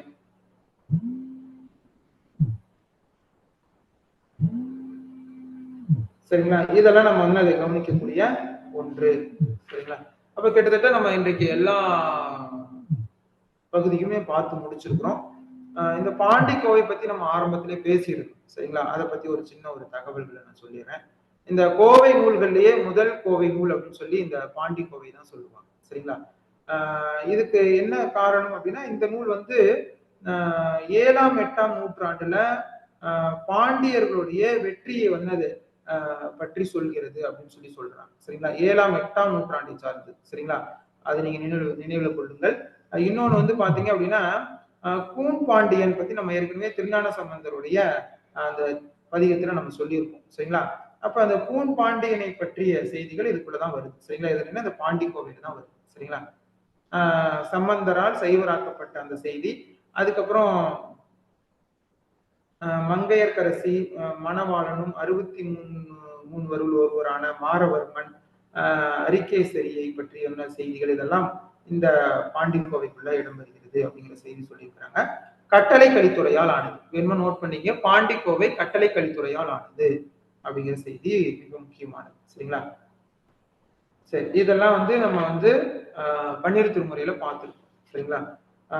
இதோட நம்ம வந்து இந்த பாடப்பகுதியை நிறைவு செய்து கொள்ளலாம். அடுத்து வரக்கூடிய வகுப்புல அடுத்த பகுதியை நம்ம வந்து பார்க்கலாம். சரிங்களா? சைவ திருமுறைகள் 12 திருமுறைகளை மிக தெளிவாக நம்ம வந்து அதை சொல்லியிருக்கிறோம். அடுத்து வரக்கூடிய பகுதியில அடுத்த பகுதியை நம்ம பார்க்கலாம். சரிங்களா? இதுவரை இந்த வகுப்பை கேட்ட அனைவருக்கும் என்னுடைய நன்றியை தெரிவித்துக் கொள்கிறேன். இது போன்ற இன்னொரு வகுப்புல நம்ம எல்லாரும் சந்திக்கலாம். நன்றி, வணக்கம்.